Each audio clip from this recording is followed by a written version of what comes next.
is temporary.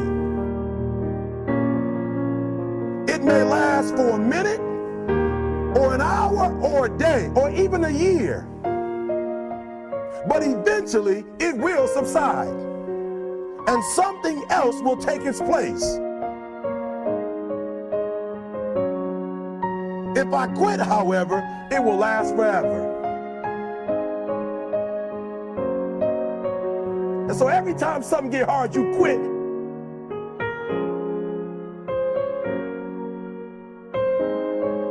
I dare you to take a little pain. I dare you.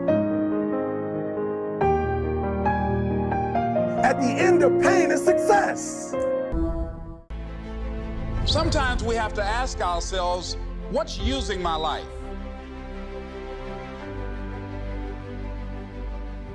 One of the things that we know about life is that it is always changing. Sometimes you're up, sometimes you're down. Sometimes things go real well, and sometimes they don't. Sometimes you're happy, and sometimes you're sad. Now that's that thing called life. And when we begin to understand and know that, accepting that reality that we will never ever have things just on an even keel all the time, that you're gonna have some ups and you're gonna have some downs. But during those down moments, that's where the growth takes place. That's where the work is. Anybody can feel good when they have their health, their bills are paid, they have happy relationships, the children are acting normal. Anybody could be positive then. Anybody can have a larger vision then. Anybody can have faith under those kinds of circumstances.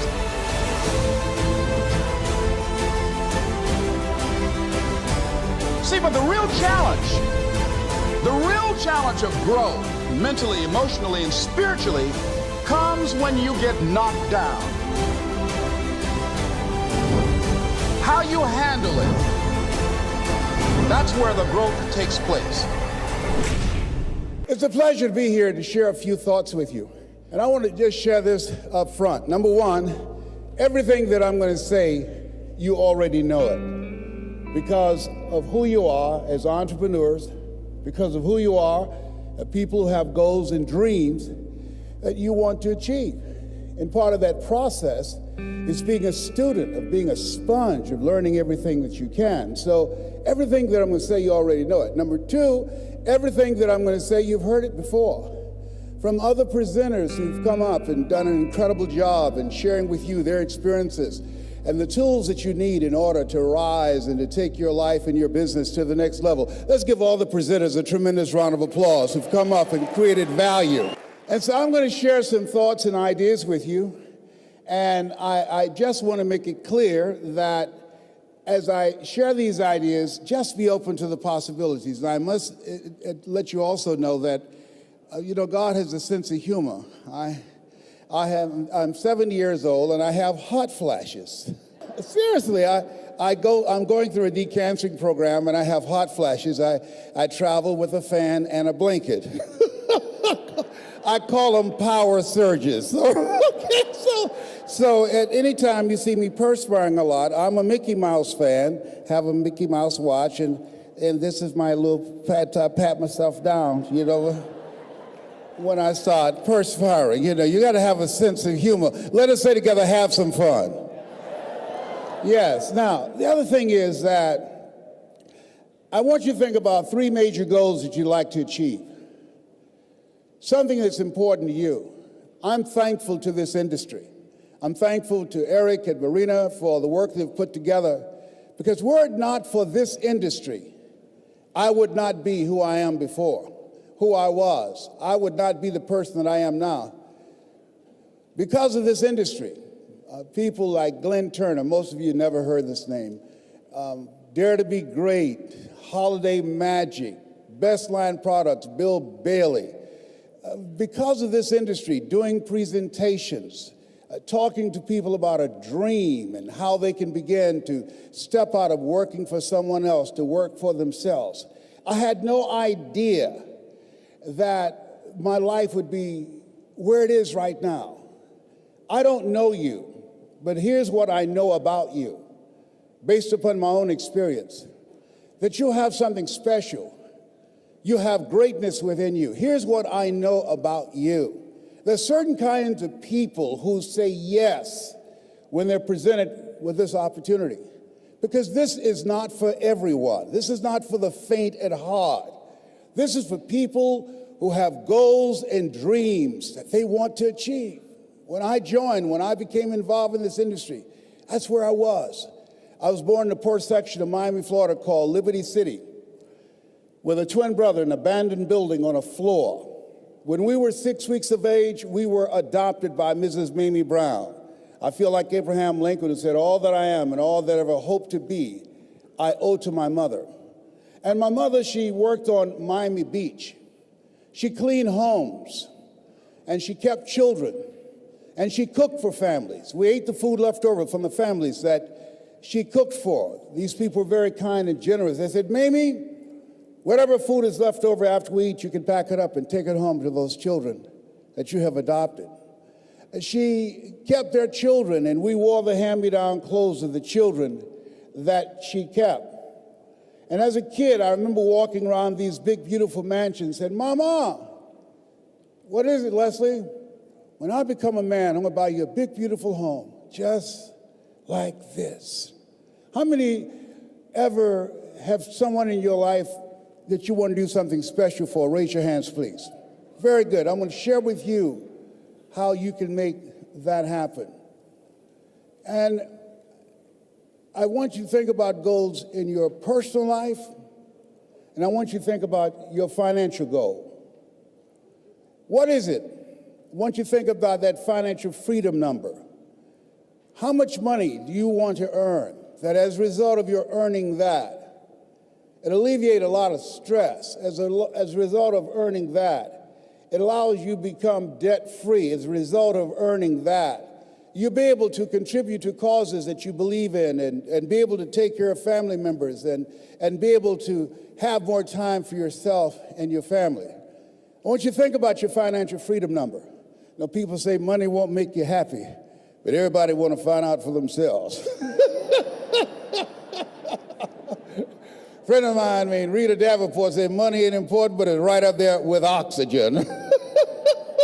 And let me tell you something, fellas, even if you're as homeless as I am, you got some money, women will find something cute on you. Oh, my boyfriend got eyelashes like Denzel Washington, honey. You know, he's got earlobes like Tom Cruise.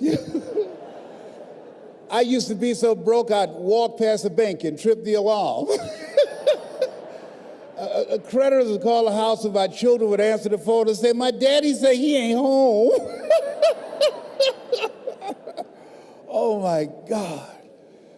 Being broke is a trip. So I want you to think about your financial freedom number. Everybody right now, as you think about it, hold up your right index finger. Good. You don't do anything else, do this. Now put it in your ear, put it in your ear. And just listen to me. I just want you to listen to me. You have something special. You have greatness within you.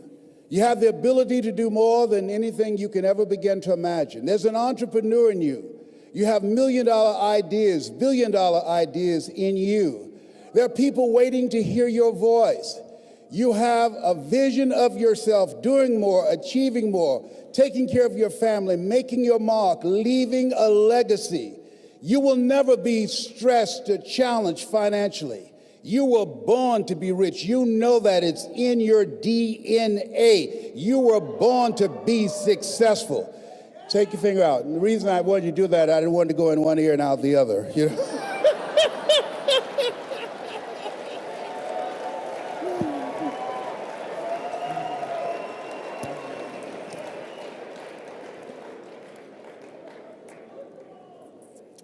As you think about your goals, that's Wesley and I. Which one am I, on the right or the left? Left, I'm the cute one, of course. That's my beginning. I share this with you because I want you to say something with me, with power and conviction.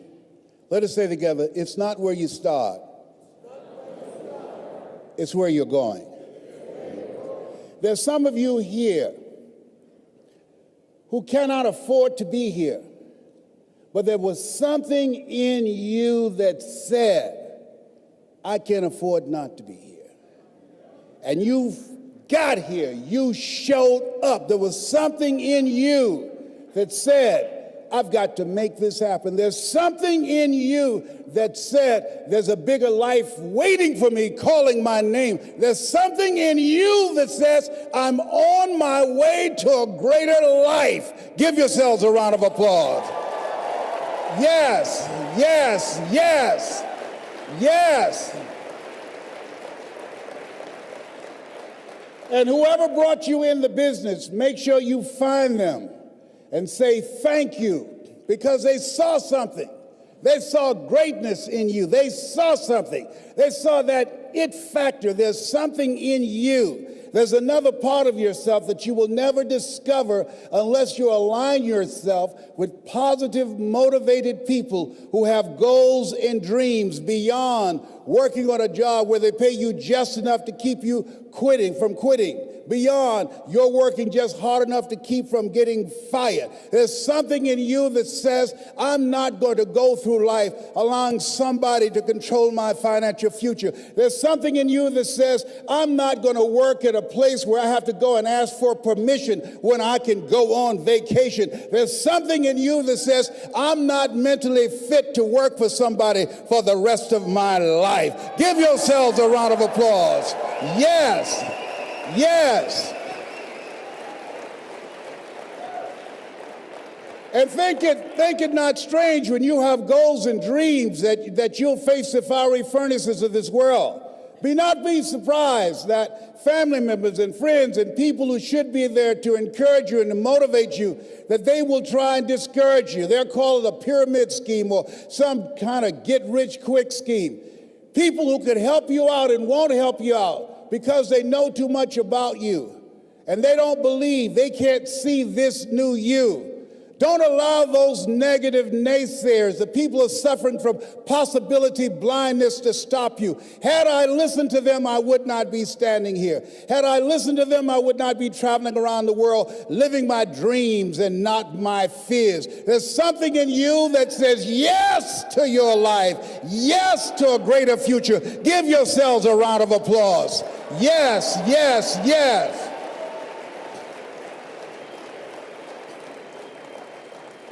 And as you think about your goals and dreams, your personal goals, your financial goal, and whatever that number is, I want you multiplied 100 times. And I want to warn you, don't ask yourself how you're going to do it.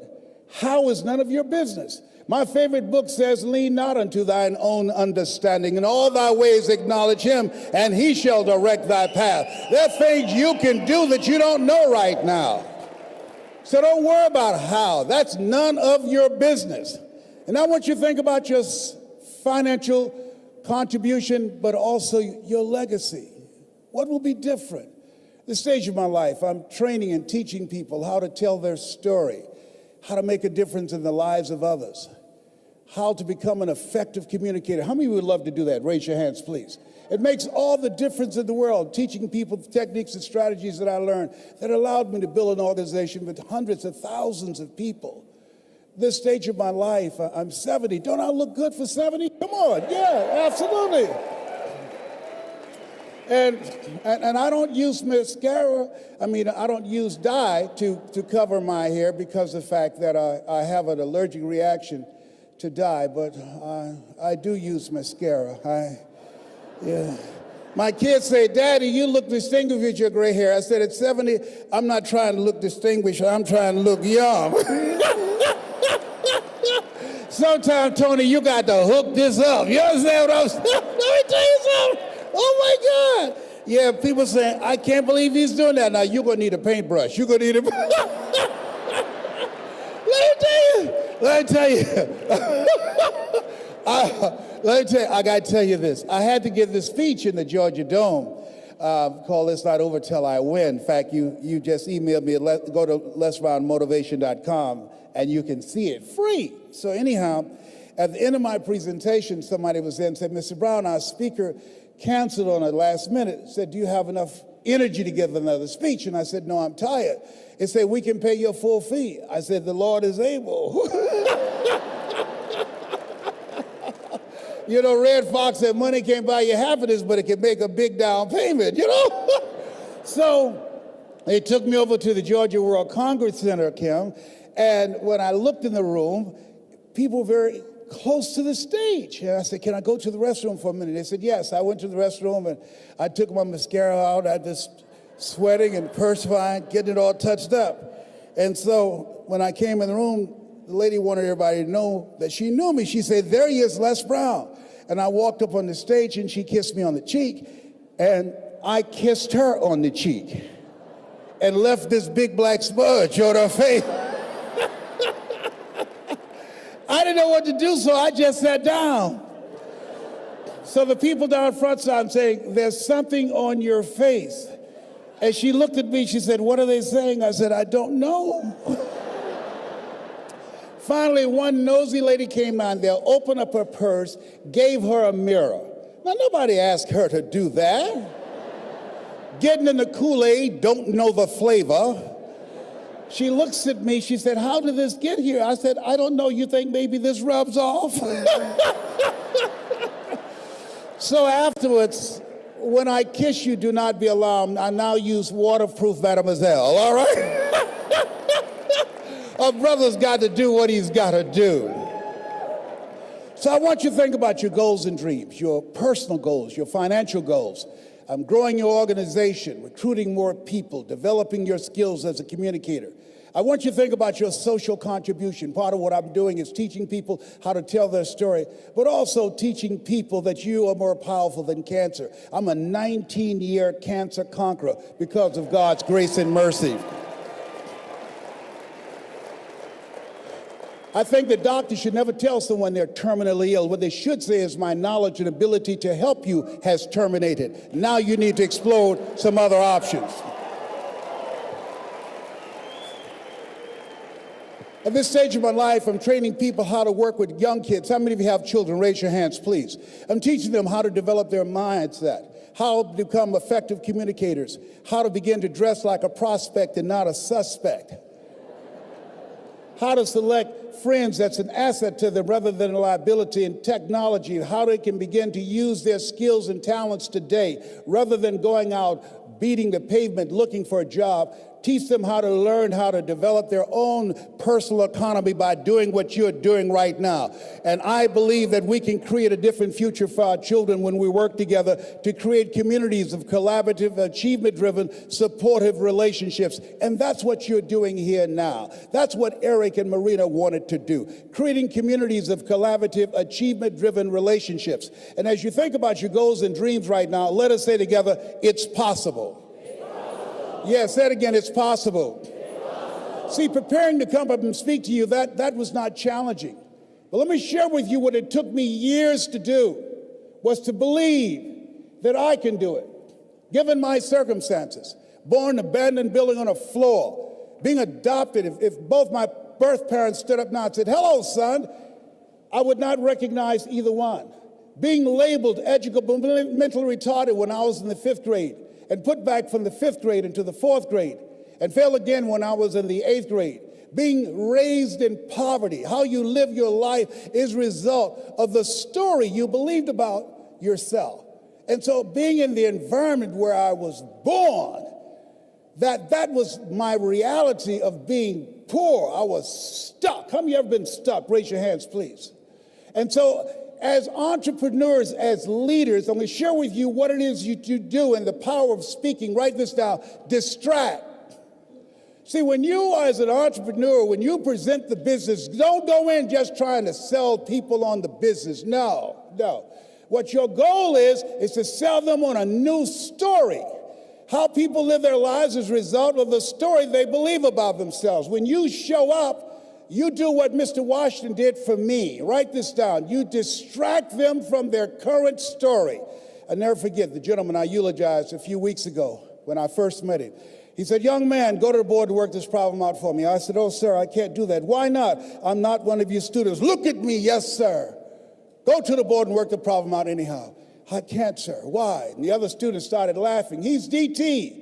He's a twin. His brother's smart. His sister, she's smart. But he's DT. What's DT? He's a dumb twin. And I said, I am, sir. As the students laughed, and he came from behind his desk, he looked at me. He said, don't you ever say that again. Someone's opinion of you does not have to become your reality. And so that was a turning point in my life. On one hand, I was humiliated, but on the other hand, I was liberated. Because he looked at me with the eyes of Goethe, who said, look at a man the way that he is, he only becomes worse. But look at him as if he were what he could be, then he becomes what he should be.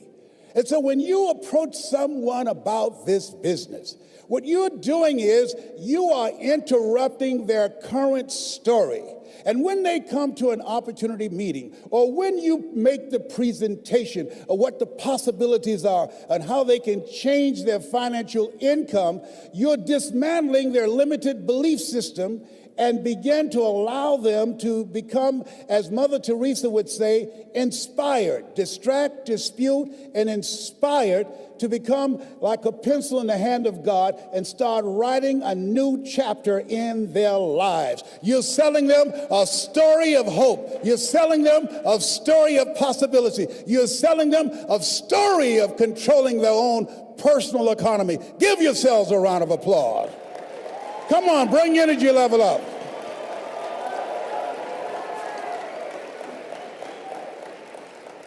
And that's what we do as entrepreneurs. That's what you do when you make a presentation.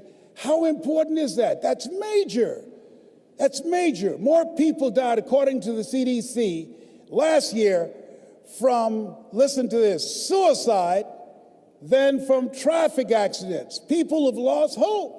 When you speak, you're giving people hope. When there's hope in the future, that gives you power in the present. When you speak with conviction, when you speak strategically and tell the story of why you said yes, tell the story on how you saw this opening up the door for a new life for yourself. Is it easy? Of course it's not easy. It's challenging. It requires patience. It requires persistence. It requires a willingness to do whatever is required to create a new life for yourself. Give yourselves a round of applause for giving people another shot, another chance.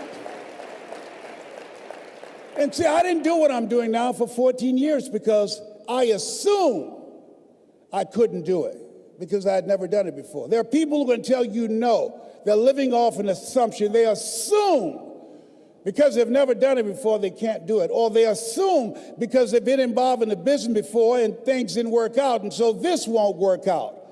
I didn't do what I'm doing now because I assume because I don't have a college education. I assume because I had to compete with people with PhDs and MBAs. I assume because of my lack of education, I could not compete. How many of you ever decided not to do something based upon an assumption? Raise your hands, please. And so that's why it's important for us to be strategic and experiential and being able to tell the story to distract them from their current story, distract, dispute, break down the limited belief system, and inspire them to say yes to a new opportunity in their lives. And so as a result, I didn't do what I'm doing now because I had such a tremendous inferiority complex because of my lack of college education. I stopped myself. There's an African proverb that says there's no enemy within, the enemy outside can do us no harm. And so as you look at yourself, as you look at your goals, look at your dreams, it's very important that you take time every day and write this down to retrain your thinking. You got to retrain your thinking. Because how we live our lives is a result of the story that we bought into. I had to retrain my thinking because of what I saw. Studies indicating that the decisions we make in life is directly related to the things that we saw, the things that we experienced, the conversations we've been exposed to between age 0 and 5. And so as a result of that, my experience, I had to begin to engage in a process of retraining my mindset. And I didn't even know what I was doing. But this man, Mr. Swiderski, I'll never forget. Leslie, come in here. Yes, sir. Look at my shoes. You can shine them better than this? I do apologize, sir. I'll do a better job. And his wife said, please don't yell at him like that. That's not nice. He's just a kid. He's only 10 years old. He should do a better job than that. He can. I said, it's okay, Mrs. Swiderski. And he should have yelled at me. He was a very rude, arrogant guy, but he was a kind guy, too. What I loved about him, every day he had a routine. It was his time in the morning he spent working on his mind. And I wanted to be in the office as he was shining his shoes, listening to Earl Nightingale. All of us are self-made, but only the successful will admit it. Listening to Dr. Dennis Waitley, people form habits and habits create futures. Listening to Zig Ziglar, if you give enough people what they want, they will give you what you want. Listening to Jim Rohn, when the end comes for you, let it find you conquering a new mountain, not sliding down an old one. Listening and reading the words of Winston Churchill, the truth is incontrovertible. Malice may attack it, ignorance may deride it, but at the end, there it is. Reading from my favorite book, Be Not Conformed to This World, Be Transformed by the Renewing of Your Mind. Listening to these words helped to create a different vision for myself. Some of you are already doing it right now. I'm saying this is a time more than ever that you want to begin to inoculate yourself with positive words, coming to conventions, showing up on meetings, being on the calls, to make yourself unstoppable, to get out of your mind the polluting negative thoughts that's causing most people to go through life being stuck because they're volunteer victims. Somebody said that many people die at age 25 and don't get buried until they're 65 because they got so much garbage in their minds. You are here because you've got a clear vision of what you want and where you're going. Give yourselves a round of applause. Come on, bring energy level up. Yes, yes. You want more. You want more. You're different. You're different than everybody else.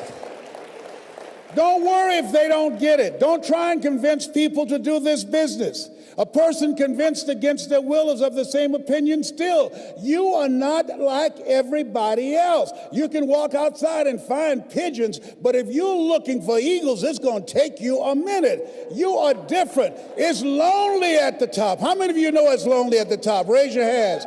It's lonely at the top, but you eat better. That's what I'm talking about.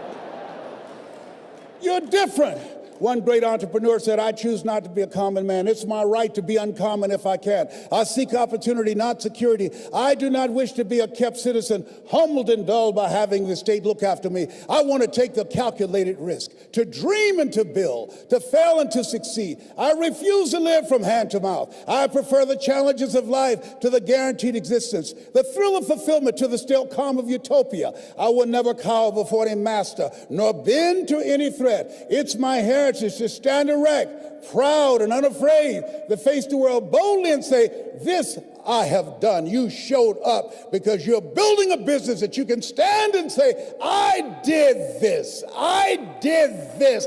This is my dream. Give yourselves a round of applause. Yes, yes, yes, yes.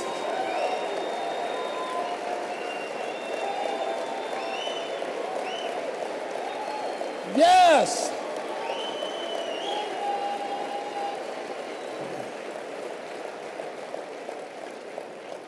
There's something in you that wouldn't allow you to stop.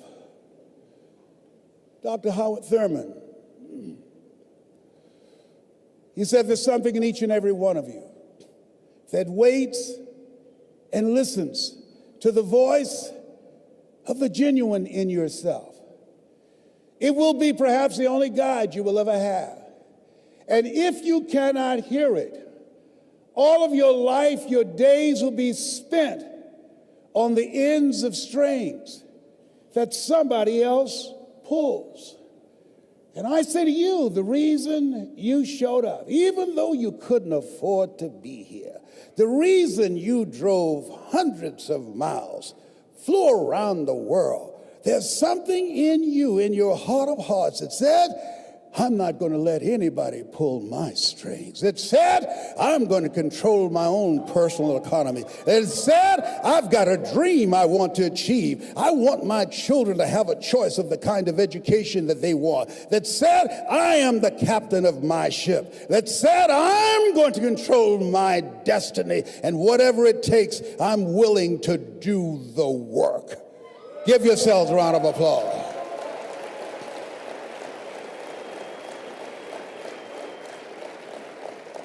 "1961, President John F. Kennedy had a decision to make. The decision was whether or not to call a news conference and tell the world the United States was going to go to the moon. And I submit to you that the decision to do that was very risky. And what governed his thinking is what governed your thinking when you decided, I'm going to do this. See, the technology did not exist. The answer of what will it take did not exist. No one had ever done it before. But he made a decision. He looked at Werner von Braun, the most brilliant scientist of that day, and he said, Werner, what will it take for us to go to the moon? And he spoke 5 words. And those 5 words, I think, is what governs most entrepreneurs. Those 5 words, I think, is what give people like you the courage to pursue their dreams. Those 5 words is what I think people who are pioneers, people who are breaking new ground, make decisions on. He said, what will it take for us to go to the moon? And the response was, the will to do it. As you look at yourself, as you look at your business, as we look into 2015 and beyond, what will it take for you to increase your business? The will to do it. What will it take for you to become more powerful in your presentation skills and be able to increase the number of people, to quadruple your business? The will to do it. What will it take for you when others are quitting because of the rejections, when others are stopping because they just become so discouraged and they have creditors breathing down their neck and they have family members and friends telling them they're a fool? What is it that will allow you to have the mental resiliency to keep on keeping on, to keep your commitment to your commitment? The will to do it. Every time I say it and ask you a question, I want you to say, the will to do it. What will it take for you to build your business? What will it take for you to increase your recruiting? What will it take for you to bring out the greatness in you and to make your mark? What will it take for you to become a high achiever and to bring out the billionaire in you? Shake someone's hand on your right and left and say, I've got the will. I've got the will. Most people don't reach their dream, not because of failure. Most people don't live their dream because they give up. You see, it's not the failure that stops us, but that most stop at their first failure. Those who succeed don't stop at 1 failure. They don't stop at 10 failures. They don't stop at 100, 1,000, or 1,000,000. They say, this is my goal, and I will do whatever it takes to achieve it. I will learn the lessons from any failures. I will learn faster. I will work harder. I will work smarter. And I will not quit until my dream is a reality. That's the difference between success and failure.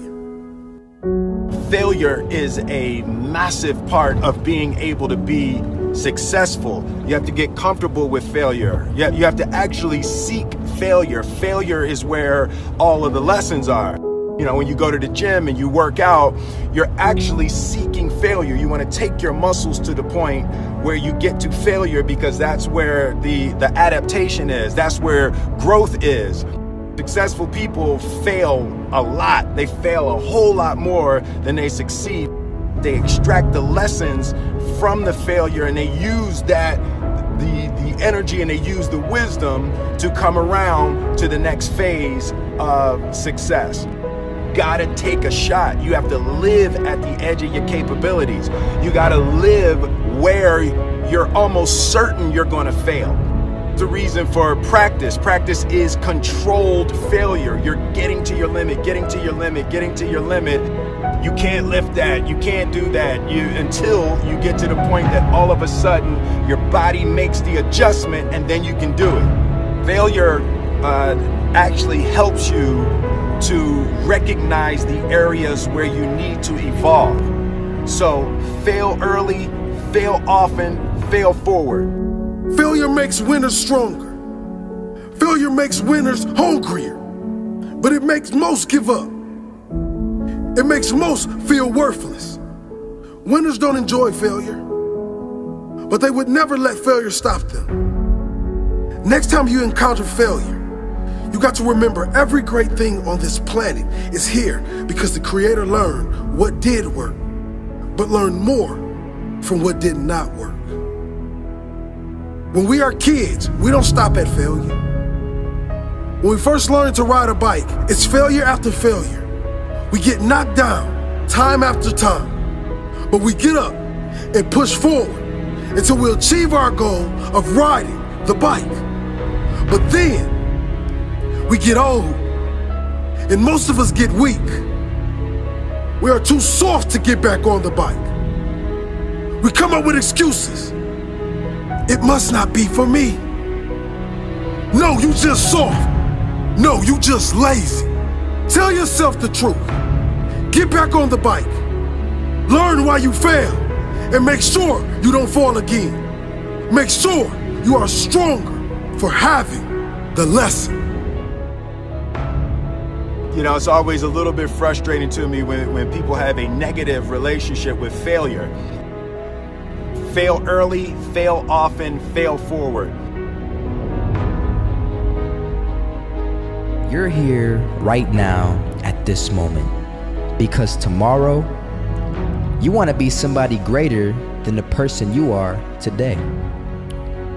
You see yourself succeeding, you have a vision, you have a dream. Congratulations. You're already 10 steps ahead of 95% of the world. Imagine if Michael Jordan was scared of missing. He would have never taken a shot. Imagine if Steve Jobs was afraid of people not liking his product. There would be no iPhone. So ask yourself this. Do you want to be a person who fears failure, or do you want to be a person who loves success? Which one? Because you're going to have to pick today. And I'll tell you one thing. One is a failure, and one is a success. And if you love success, there is nothing that can stop you. All those negative things people say will mean nothing. They're going to talk about how only 1% make it to the top. Big deal. Want to know something else? Only 1% stick with that fitness program long enough to see results. Only 1% of nerds stick with that video game long enough to get good at it. Only 1% of relationships stick it out to the end. That doesn't mean you have a 1% chance. It just means you can't behave like the 99%.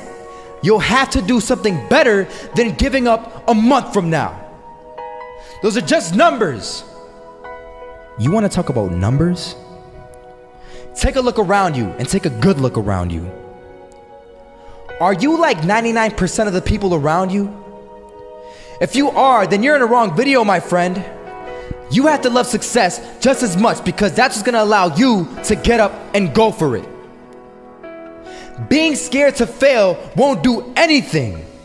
In fact, when you love success and you start going for it, guess what happens?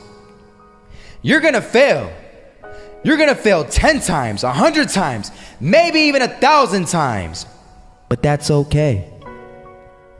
Failure isn't permanent.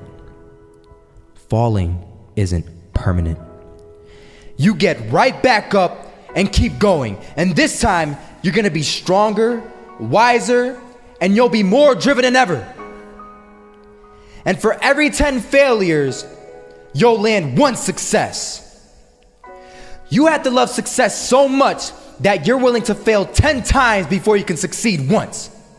That's how a winner does it. I want to explain the biggest myth that most people think leads them to success. And here's the myth. You might believe if you're scared to fail, you won't fail. Lies. Biggest myth ever.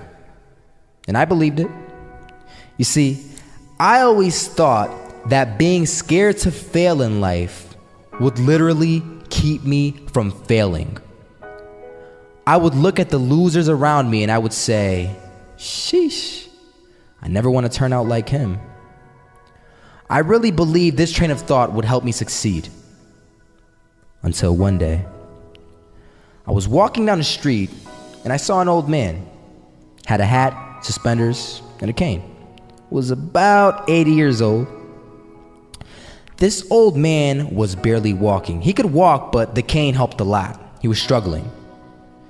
So anyway, he was walking across the street and he ended up falling. So I went over to go help him. And he gets up, says thank you, and we introduced ourselves. Had a little conversation. Told me his name and I told him mine. His name was Robert, by the way. And right as he walked away, I told him, this is what I said. Robert, you should stay inside where it's safe, my friend. And Robert turns around and says to me, I love walking. And I love walking way more than I'm afraid of falling. So I asked him, well, what about your safety? Don't you want to live? And he told me this. These are the exact words he said. He said this. Solo, living means doing what you love to do. And if I have to fall here and there to do what I want to do in life, then so be it. And he just walked away. Never saw him again. That was it. But that statement really had me thinking, and it had me thinking hard because I learned something that day. That's when I realized the true key to success. You see, I always thought if I could just fear the act of failing, and if I fear it like crazy, I will succeed. Because I thought the fear would magically motivate me to get out there and start taking action. But after that day, I realized something. I realized it's the love for success that will lead me to succeeding. So just imagine if Robert feared falling. Would he even start walking? Of course not.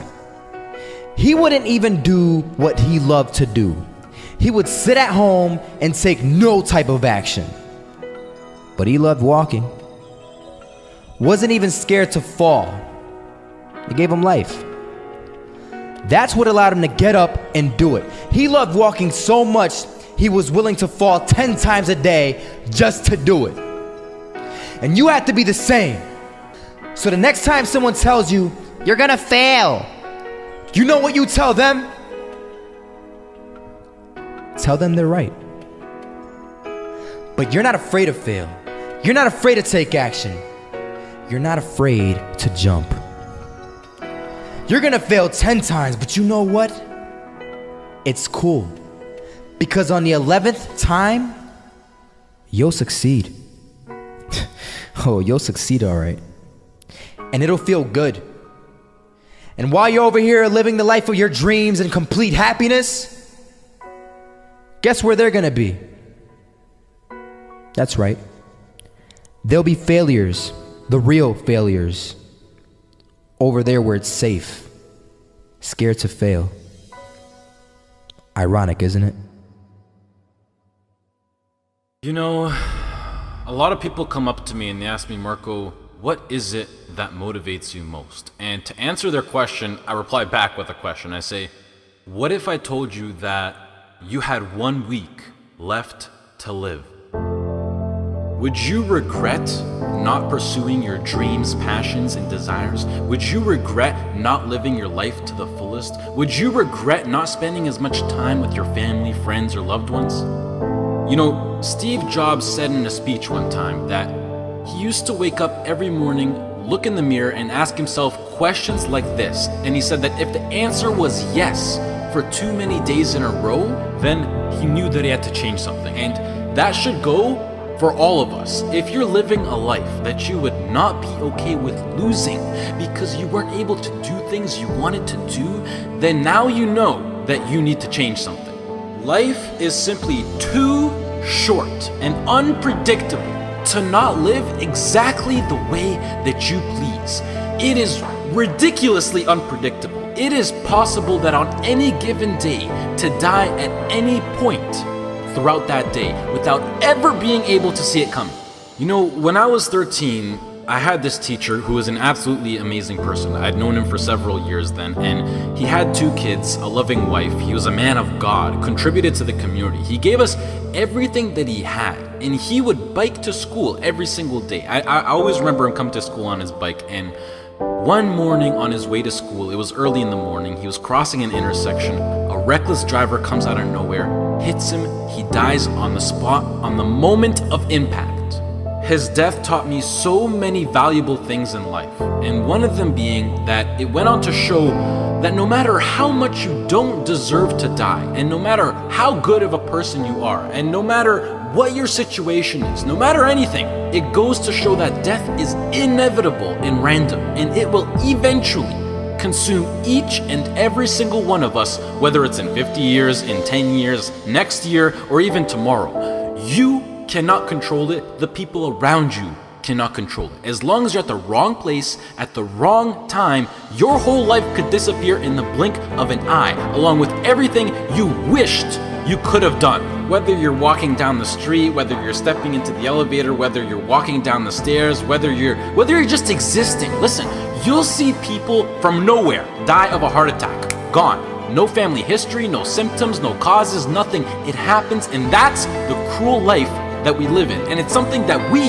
cannot control. So what I want to make clear is that regardless of the path that you take in your life, at one point, death will consume you. It doesn't care whether you floss your teeth in the morning, whether you raise a family or not, whether you go on to be rich, poor, a success, a failure, whatever, you are still going to die at one point. It is that simple. And knowing that you're going to die soon should be the biggest motivation to both make the difficult decisions in life and to get your ass out of bed in the morning. So now the question becomes, what is it that you truly have to lose? If you pursue your dreams and you fail, sure, you might be a little bit more financially unstable. You might experience stress or other feelings you wish you never had to experience. But either way, even if you fail, you will end up back to where you started, which is where you are now. So what do you literally have to lose? Some of you right now, you're thinking about maybe starting a business. You have a great idea that you want to incorporate into your lifestyle. Maybe you're thinking about pursuing your dreams to the fullest. Maybe you're thinking about putting in the work to become a doctor, an engineer, a firefighter, a professional athlete. But some of you won't follow these ambitions because you're afraid. You're afraid to fail. You let the fear of failure dictate your actions, and you're afraid of what mama or papa thinks. You're afraid of what your sister, your brother thinks, or your grandpa or your grandma, or your cousins, or whoever. But what truly matters is you. You are in possession of a gift. You have a talent, and whatever that talent is, you can make yourself and the people around you a stronger and better place with it. But sometimes the only way to do that is to take a risk. At one point, you have got to take a leap if you want to make that gift that you have become a reality. Otherwise, society will gladly accept you as a 9-to-5 slave working just to pay off your rent and to stay alive and to live for the weekend, which is the absolute worst way to live.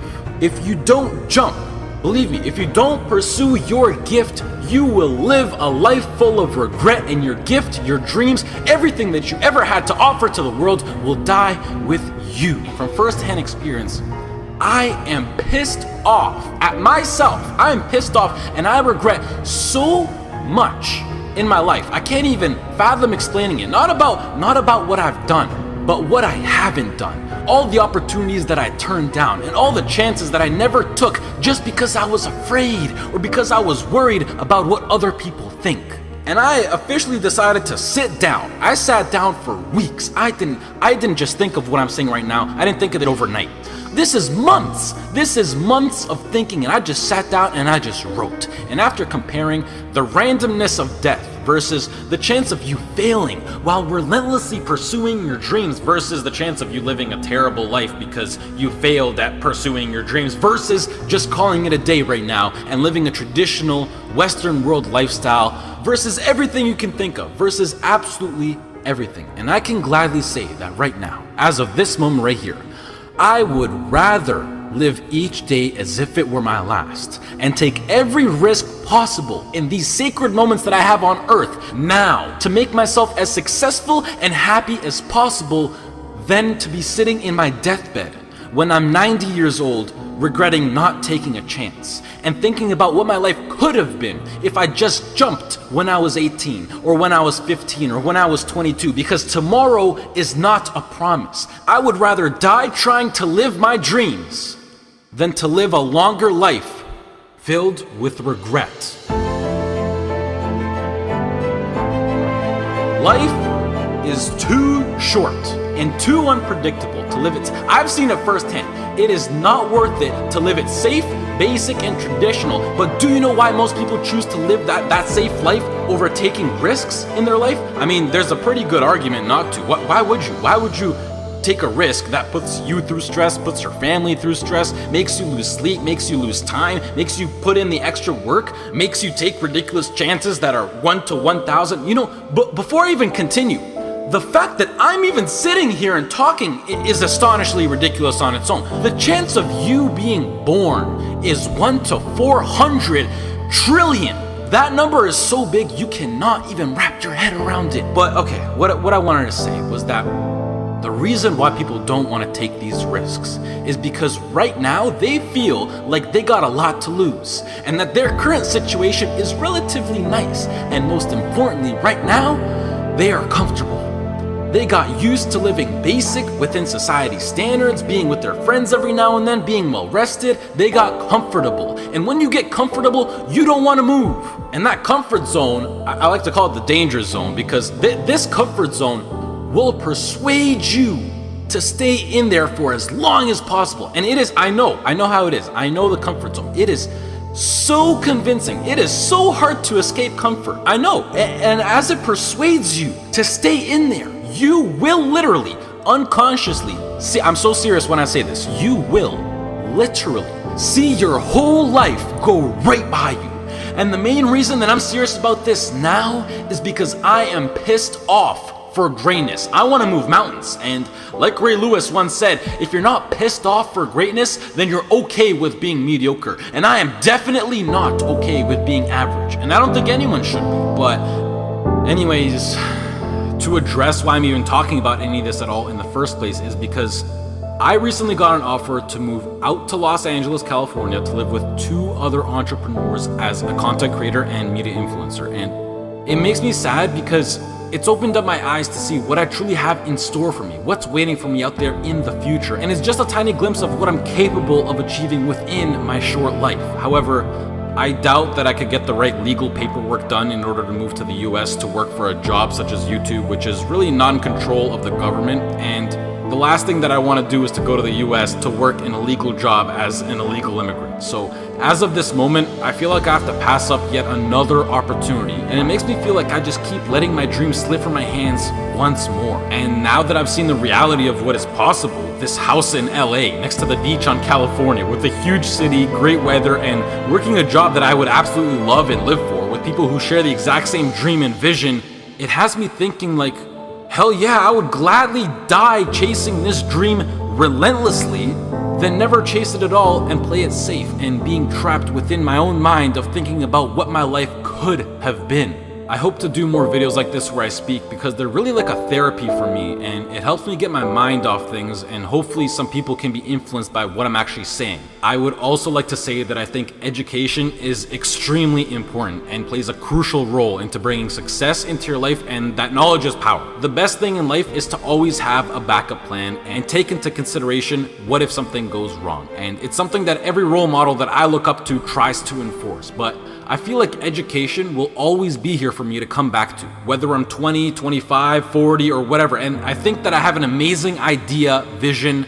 passion, and drive now in my peak, and that I'm able to capitalize on, which makes me feel like I'm throwing it away if I don't pursue it. And the biggest response that I've been getting recently is, Marco, what if it fails? Which, I mean, yeah, like, what if it fails? But that's the whole point of taking a chance with things like startup companies or entrepreneurship. It's ridiculously high risk. Like, what if I get hit by a car? What if I lose my wallet? Or better yet, what if this succeeds? You know, it's easy to be negative or to be closed-minded, but I think it's easier to be optimistic and to be open-minded. And please do yourself a favor, which is a separate topic on its own for another time, but try to surround yourself with people who impose and promote positivity and good vibes. You will notice the tremendous effect that it has on your lifestyle. Starting your own business or being self-employed, although preferable, doesn't exactly require any kind of diploma or degree. And I think that with a proper business plan and with the drive that people like you who are watching this video fuel me with, I feel like I can accomplish anything. If you're still listening, I love you, mad respect. That's true loyalty right there. If you're less, this has been Marco. I hope you all have a great rest of the day, and goodbye. By a lot of fail. I failed for funny things that I failed a key primary school test for 2 times, and I failed 3 times for the middle school. You know, for 3 years I tried to fill in the universities. So I applied jobs for 30 times, got rejected. I went for a police, they said, no, you're not good. I went to even the KFC. When KFC came to China, come to my city, 24 people went for the job. 23 people were accepted. I was the only one guy. And we went for police. 5 people, 4 of them accepted. I was the only guy that I received it. So to me, being turned down, rejected. Oh, by the way, I told you that I applied for Harvard for 10 times, rejected. I know I'll be rejected. I just don't want to say that. Yeah, sorry now. One of the things you got to understand, my friend, is that you're supposed to fail. You're supposed to fail because failure is the stepping stone to success. You need the logical reason why. Because failure is an experience that lends to wisdom that ultimately makes you a stronger version of yourself. Maybe you got a test anxiety, I don't know. But the worst thing you can do is quit. Talk to your professor. I'm not 100% sure, but I know that you cannot quit. Just because you failed doesn't make you a failure. Another one of these cliches or cliche stories is about Thomas Edison, right? When a reporter asked him, you know, what is it? How did you feel about failing 1,000 times?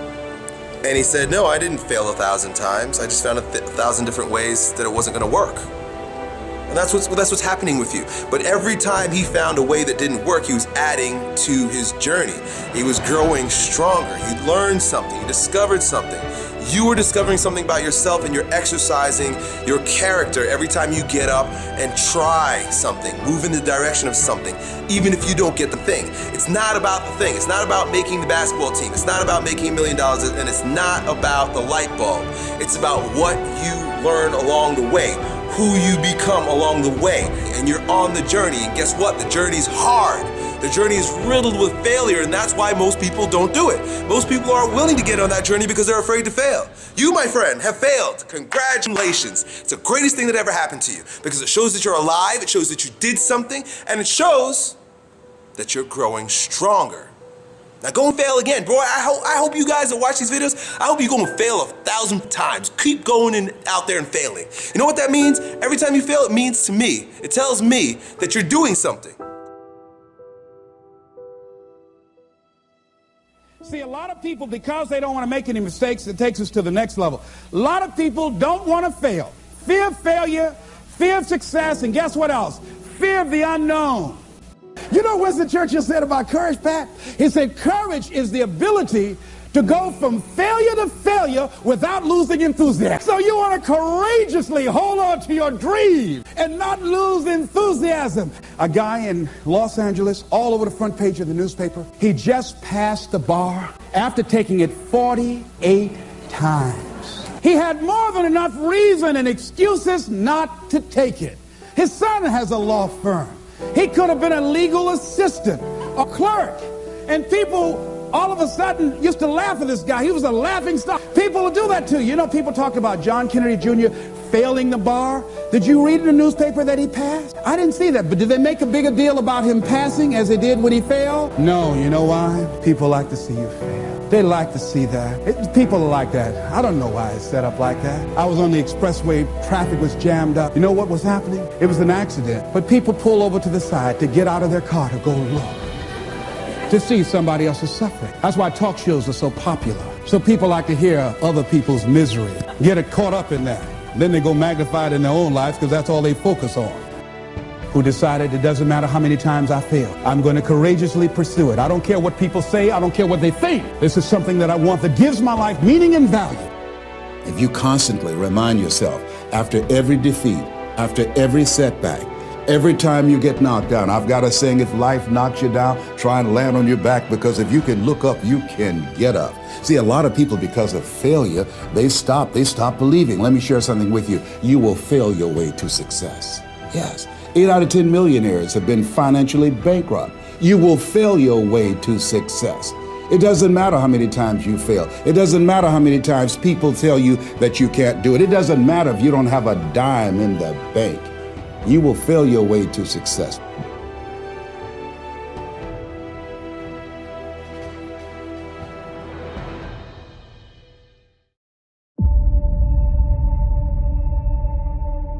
There's something about the way we perceive success that results in one of the greatest tragedies of our time.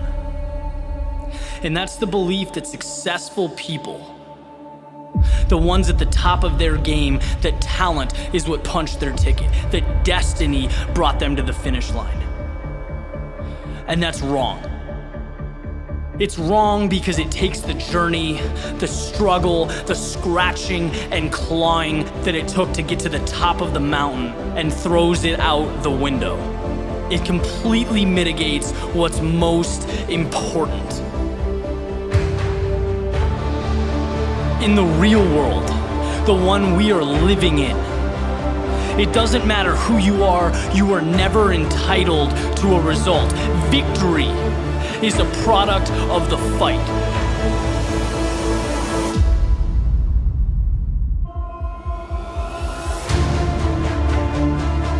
The biggest favor you can ever do for yourself as you progress through life's up and downs, through the good and the bad, when things get rough, is know that you are going through what every successful person, every champion, every innovator has gone through in the history of mankind.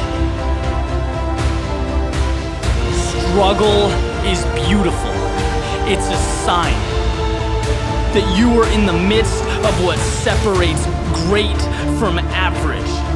It's a necessary step, and it's the most important step you will ever take, because 99% of people can't see past it, right? The world sees struggle, sees hardship as a time to pack it up, to walk away, to be intimidated.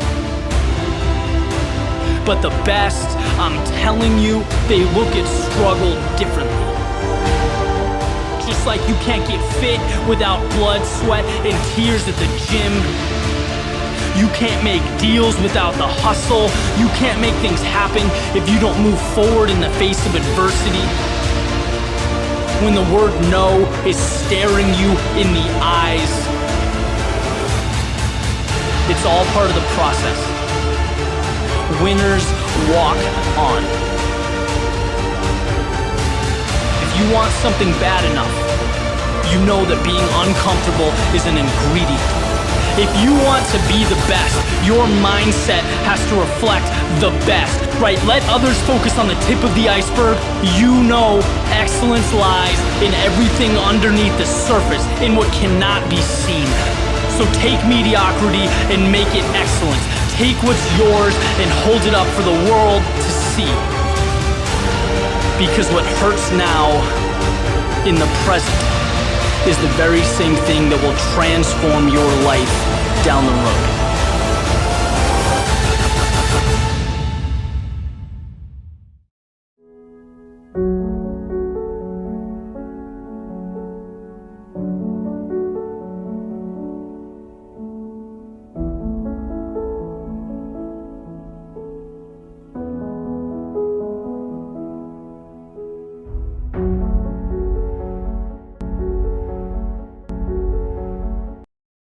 The truth of the matter is that most people don't realize that the majority of people suffer their first major heart attack on Monday morning between 8 a.m. and 9 a.m.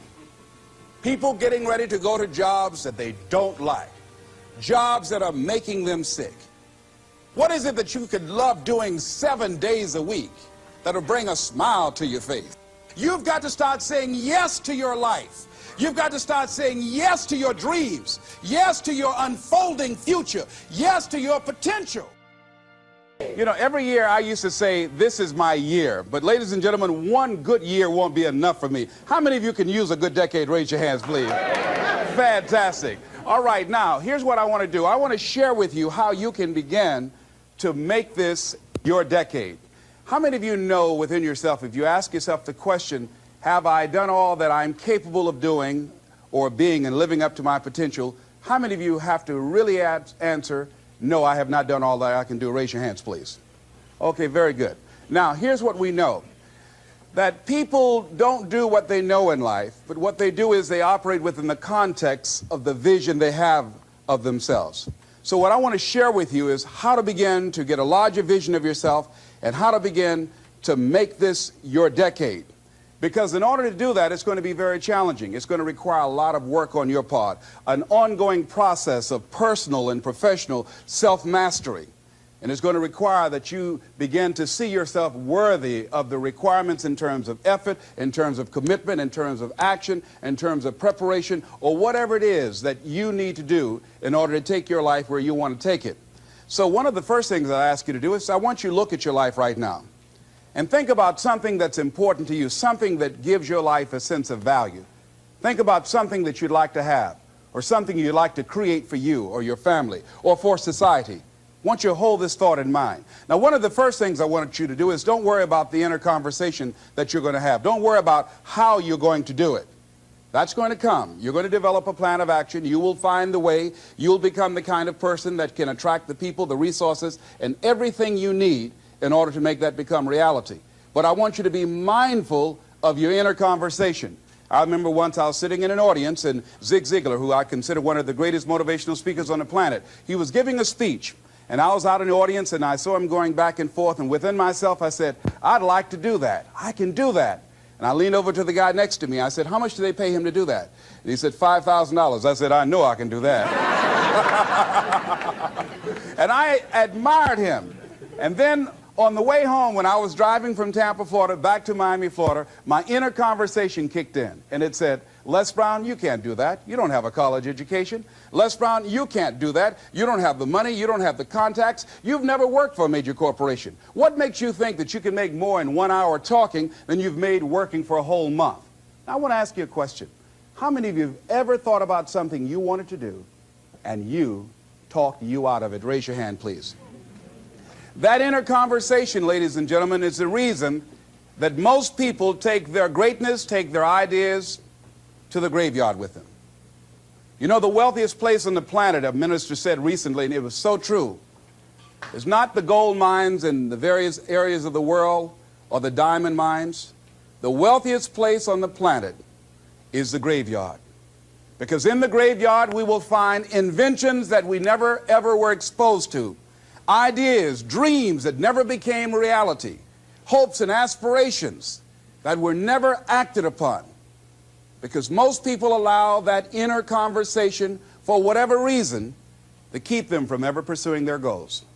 So let us begin to look at what's required in order to make this our decade. Why is it that most people don't ever reach their goals or live up to their true potential? One is fear. And there are only two kinds of fears that we're born with: the fear of falling and the fear of a loud sound. All other fears we learn, like the fear of failure. The next is the fear of success.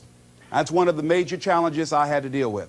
I was working on a major project, and after it began to grow and it was extremely successful, I panicked and I walked away from it and gave it to someone else because I didn't believe that I could handle it. The other thing that keeps most people from reaching their goals is that a lot of people become comfortable. They stop growing. They stop wanting anything. They become satisfied. They stop looking at ways in which they can improve themselves. They stop putting things in front of them. I was reading something by a great man, George Bernard Shaw, and he said something to the effect that to have succeeded is to have finished one's business on earth, like the male spider who is killed by the female spider the moment he has succeeded in his courtship. And he goes on to say, I like a state of continual becoming with a goal in front and not behind. I remember after giving a speech at a major corporation, a gentleman came up to me who was up in years, and he said, you know, that's real great motivation for you young guys, but I've done all my work. There's nothing else for me to do. I said, oh yes, you've got a lot to give. You have a lot to offer. The fact that you're still here means that your business is not through yet. The other thing that keeps us from reaching our goal is not feeling worthy. That's where a lot of people get stuck. Because see, when you don't feel worthy of your goal, you will begin to unconsciously engage in self-destructive behavior, like procrastinating, constantly putting things off, squandering your time, and that's what life is made of. Something else that keeps us from reaching our goal, and that is many times because we spend so much time complaining and blaming everybody or everything. I'm reminded of a friend of mine who talked about the fact that one day he was walking by this house and some people were sitting on a porch, and there was a dog on the porch, and this dog was just moaning and groaning. So he was curious, and he asked the owner, he said, why is this dog moaning and groaning? And the owner said, because he's laying on a nail. He said, well, why doesn't he get off? He says, it's not hurting bad enough for him to get off. How many of you know people who moan and groan and complain about life all the time, all right? They might moan and groan about their job. I'm sick of this job. I'm sick of you. And they just moan and groan and complain all the time and never do anything about it. They haven't got to the point where they're sick and tired of being sick and tired. They just have enough energy to complain about it, and they consider that, in fact, they believe that that's equivalent to doing something about it, just complaining. No, that can't get you where you want to go. That cannot create your reality for you. The other thing that keeps most people from realizing their true greatness and their true potential, circumstances, their environment. There are many people who believe because of where they're born, because of the area where they are in life and where they find themselves, that's all they know. Given my circumstances, ladies and gentlemen, I shouldn't be doing what I'm doing right now. See, I know something about you, even not knowing you, that you've got greatness within you. You have the ability to do things that you can't even begin to imagine. You have talents and skills in you that you haven't even begun to reach for yet. No one could have convinced me, given my circumstances, given my background, that I would be doing what I'm doing right now. I was born in Liberty City on a floor on 62nd Street, my twin brother and me. When we were 6 weeks of age, we were adopted. When I was in 5th grade, I was identified as EMR, labeled educable mentally retarded, and put back from the 5th grade into the 4th grade, and stayed in that category until I got out of high school. I have no college training, but here's what happened. I had an intervention in my life. A man who saw something in me at a time that I did not see something in myself. I never forget being in his class one day waiting on a friend of mine who was there to rehearse for a play. He did not show up, and he asked me to go up to the board and write something on the board. And I said, I can't do that, sir. He said, why not? I said, well, I'm in a special education class. He said, what do you mean? I said, go up to the board and write what I'm about to tell you. I said, I can't do that, sir. Why not? I'm educable, mentally retarded. And he came from behind his desk. He said, don't ever say that again. Someone's opinion of you does not have to become your reality. And that changed my life. It was Oliver Wendell Holmes who said that once a person's mind is expanded with an idea or a concept, it can never be satisfied to going back to where it was. So some of you are going to experience a breakthrough. Some of you are going to go back and look at your dreams and brush them off. Some of you are going to begin to look at yourself and say, hey, look here, I know I have not done all that I can do. Whatever goal that you have in mind, I want that to be a goal that will challenge you, something that will make you stretch. It was Osborne who said, unless you attempt to do something beyond that which you've already mastered, you will never grow. What is it that you looked at some point in time and you decided that you couldn't do it, that you talk yourself out of it? Whatever it is, bring it back out there. How you're going to do it, that will come to you in due time. So you don't get in life what you want, ladies and gentlemen. You get in life what you are, not what you want. And see, the good news is that we can always become more by working to develop ourselves. So the first process of making this your decade, you've got to begin to take a look at your life and look at where are you right now? What are your strengths? What are your weaknesses? What gives your life a sense of fulfillment, a sense of joy? What does a full, rich life means to you? What is it that you could love doing 7 days a week that'll bring a smile to your face? Think about that. In all the areas of your life, your professional life, your personal life, your family life, your spiritual life, what is it that you'd like to have? Once you begin to determine that, that takes you to the next step. And that is, once you decide what it is that you want, now you've got to decide that you deserve that. Repeat after me, please. I deserve the best that life has to offer. I deserve to find my purpose in life.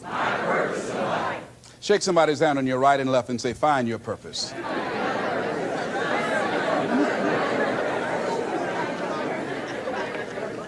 Do you know by actively pursuing your purpose, it could perhaps extend your life? The number one killer in this country of all the diseases we have, heart disease. That's the number one killer. And if you ask most people, when is it that the majority of people have their first major heart attack? Some people will tell you as a result of obesity, or smoking cigarettes, or high cholesterol, or high blood pressure. And all of those are contributing factors. However, the truth of the matter is that most people don't realize that the majority of people suffer their first major heart attack on Monday morning between 8 a.m. and 9 a.m. People getting ready to go to jobs that they don't like, jobs that are making them sick. You see, when you're not pursuing your goal, you are literally committing spiritual suicide. When you have some goal out here that you're stretching for and reaching for that takes you out of your comfort zone, you'll find out some talents and abilities you have that you didn't know you have. I started speaking just to elementary school kids because I knew they didn't know what I was talking about. And they gave me all kind of standing ovation. We like you, yeah. Then I graduated up to junior high school and then to senior high school and then to various community groups and church groups and civic associations and then to colleges and to businesses. Now I'm traveling across the country and then traveling nationally and internationally. But I never would have discovered what I'm able to do right now if I wasn't willing to take a chance. And you've got to be willing to do that. You've got to believe in yourself. I was doing work for a major corporation and they were having a major downsizing. Just another terminology for major firings. And so the people that were working there, they approached them and said, listen, you are eligible for early retirement. We will give you a buyout package of $300,000 if you take it within this time frame. However, after this time frame, when we have the downsizing, you might be among the people cut and you will lose all of the benefits that we're talking about right now, and the most you can get is 2 weeks severance pay. Ladies and gentlemen, only 50% of the people that were eligible took this. Let me tell you something. If I'd been there, I'd have gone to ask for your check. Listen, Marvin told me to get his check. He's home with his mama.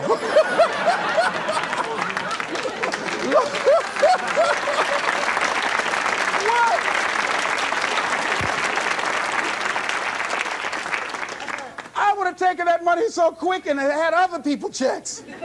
They said, Les got your check. See, ladies and gentlemen, life is too short trying to play it safe. It's too short and unpredictable, being miserable. It's too short for that. Here's the thing. There's no safe position in life. Let me tell you why. It's a quiet secret that most people don't realize. You can't get out of life alive. Hello, you can't get out of life alive. So there's no safe position. You can die in the bleachers or you can die on the field. You might as well come out on the field and have a good time, right?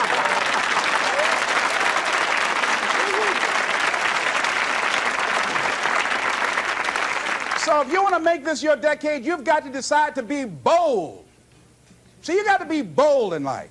You got to take life on. I remember I was at a major corporation. I had to give a presentation, and there were two guys sitting across from me, and the guy said to the other fellow, looking at the last two finalists, and that involved my firm and their firm, said, listen, looking at the credentials, this guy doesn't have any credentials.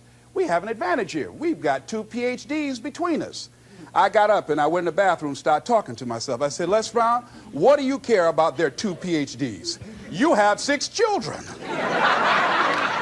and a mama to take care of. And I went in that meeting, and first of all, I went there walking bold, looking good, feeling good, and smelling good, all right?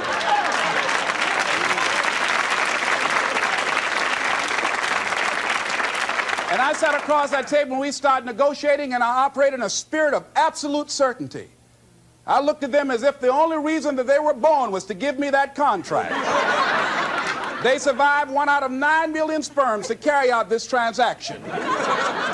And I got the contract. Hello.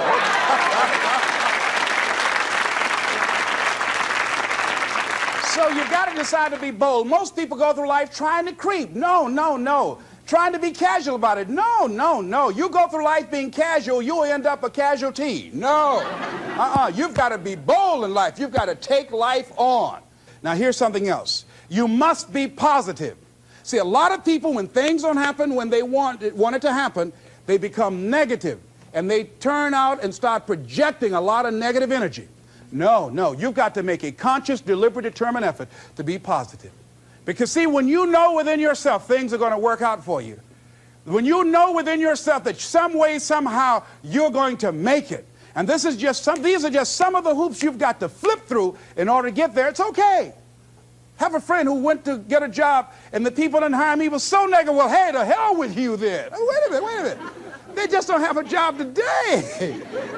Don't burn your bridges behind you. Don't talk about the guy's mama. Come on. All right? Okay. Now, here's the last thing. If you want to reach your goal and have a competitive edge, you've got to be hungry. A lot of people love me to tell this story. When I got out of school, you know, my first major goal was to buy my mother a home, and my hero in broadcasting was Paul Harvey, and I wanted to become involved in broadcasting, and I loved the disc jockeys that were on the air, and I wanted to become a disc jockey. And Mr. Washington said something to me that I'll never forget, who was my mentor in high school. Repeat this. Whitney Young is his quote. It's better to be prepared, for an opportunity, and not have one, than to have an opportunity and not be prepared. See, so I started working to develop my communication skills and expand my vocabulary. I started visualizing myself being a disc jockey. I saw myself on the air having a talk show and playing records and people listening to me. That was my vision. That was my dream. I held that in mind constantly. And I would practice all the time. Practice makes what? Perfect. Absolutely not. Just dislodge that from your mind. Practice only makes improvement. Perfection doesn't exist. They need to take it out of the dictionary. It doesn't exist.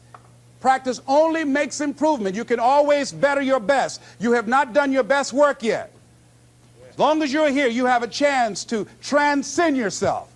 So don't believe in perfection. It doesn't exist. It only makes improvement. So I would practice every day. And finally, I went over to this radio station, asked a guy for a job named Mr. Butterwall, and I said, how you doing, sir? I'd like to get a job. I was working on Miami Beach at the Fontainebleau Hotel at the time. The Jackie Gleason and the June Taylor dancers were famous. And my favorite program on television, most people would not remember, John Beresford Tipton. Hi, my name is Michael Anthony. I have a check for $1 million. How many of you remember that program, all right? The Millionaire, that was my favorite program on television, you know. So this is my fantasy, you know, and every time we would drive from Miami Beach, I would fantasize, oh, that's the house. When I get my million, I'm going to buy my mother that home over there. So that's my fantasy. So I went up to Mr. Butterball, and he said, do you have any radio experience? I said, no, sir. You have any background in journalism? I said, no, sir. I said, but I can never get experience if you don't give me the opportunity. I've been practicing a lot, sir. He said, I'm sorry, we don't have any job for you.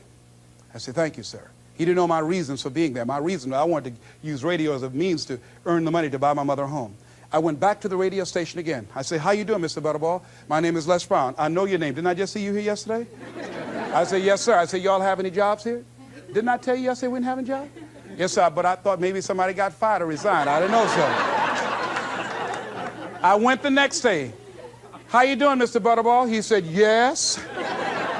And I just didn't take it personal. How you doing? So y'all have any jobs here? Didn't I just tell you yesterday and the day before we didn't have any work? Well, I thought maybe somebody died, sir. I didn't know. I went the next day, showed up like nothing was wrong, like I saw him for the first time.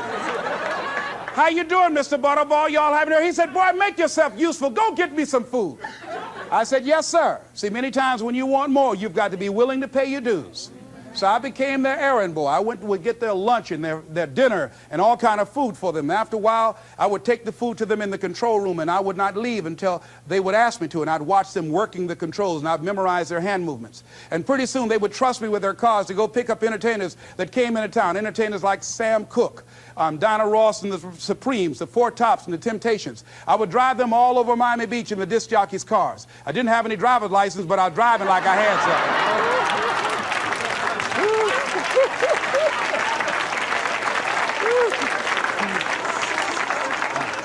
Finally, one day I was at the radio station, and a guy by the name of Rock was drinking while he was on the air.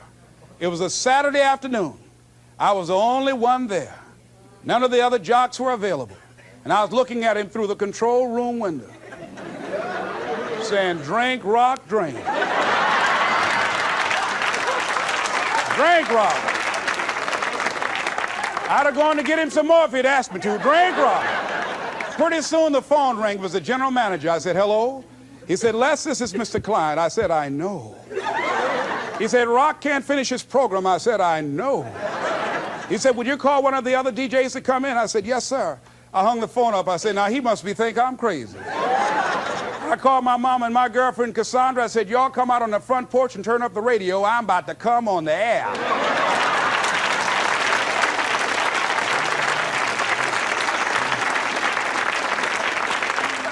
I waited for about 20 minutes, and I called him back. I said, Mr. Klein, I can't find nobody.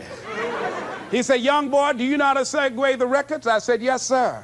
He said, go in there and don't say nothing here. I said, yes, sir.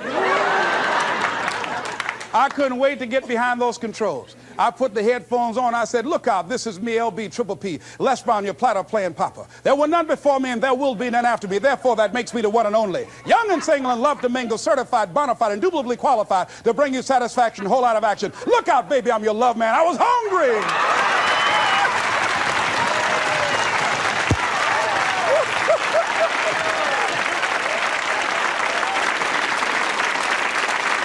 You feel better when you are able to have charge of your destiny, doesn't it? Gives you a good feel. Gives you choices. You can do more things. See, my first major goal was to buy my mother a home. I feel like Abraham Lincoln, who said, all that I am and all that I ever hope to be, I owe to my mother. And I said to my mama one day, I said, Mama, when I become a man, I'm going to buy you a home. And you won't have to go to work every day. You won't have to work. You just sit down, Mama. She was getting up, getting dressed to go to M&M cafeteria. I was just following her around. I said, watch, Mama. One day you won't have to leave here to go to work no more. It's raining outside. You won't have to go to work in the rain. You just do what you want to do. Like stay home and fix me sweet potato pie. My mama fixed the kind of sweet potato pie you can't eat with your shoes on. You have to take your shoes off so you can wiggle your toes, all right? But that was my dream. That was my passion. I saw that, and that drove me. That was my reason for being. So one of the things, in order to make this your decade, in order to reach your goals, you've got to find some reasons that make you strong, some reasons that will make you hang in there when times get rough, because they're going to get rough. It's going to be very challenging. Whenever you decide that you want to grow, whenever you decide that you want to go to another level, all hell will break loose. Everything that will happen, rather that can happen, will happen, and at the worst possible moment. They call it Murphy's Law. See, whenever you decide that you want to go to another vibration, it's like when you get into an airplane. The first thing they tell you to do is do what? Fasten your seatbelt. Because you're going to experience some turbulence when you're going up. And some of you are already experiencing that turbulence. Don't be frightened by that. See, whenever you decide you want to go to another level, you've got to fasten your psychological, your mental, and your spiritual seatbelt. Because it's going to be a while before you experience a comfortable altitude.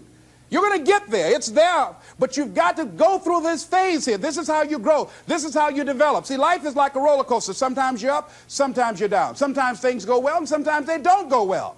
But in the down moments, that's when you discover who you are.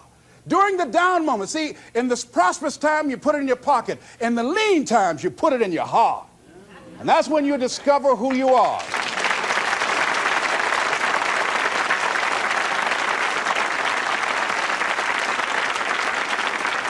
So find 5 reasons that empower you. Why is it that you deserve your goal? What are the 5 reasons that you won't give up? When life catches you on the blind side, when the messenger of misery visits you, what are you going to do? What will keep you in the game when life knocks you to the canvas? See, the Buster Douglas that fought in the last fight was not the Buster Douglas that fought Mike Tyson. See, the Buster Douglas that got knocked down while fighting Mike Tyson had gotten out of an alcohol recovery center. His mother had died. His wife was ill with a terminal illness. He was considered a nothing, a bum. So when he got knocked down, Buster Douglas had a reason to get back up because he said, I'm dedicating this fight to the memory of my mama. But when he fought the last fight that he had, and he got knocked down, and he had a guaranteed $24 million in his pocket, whether he got up or not, he just said, hurry up and count me out.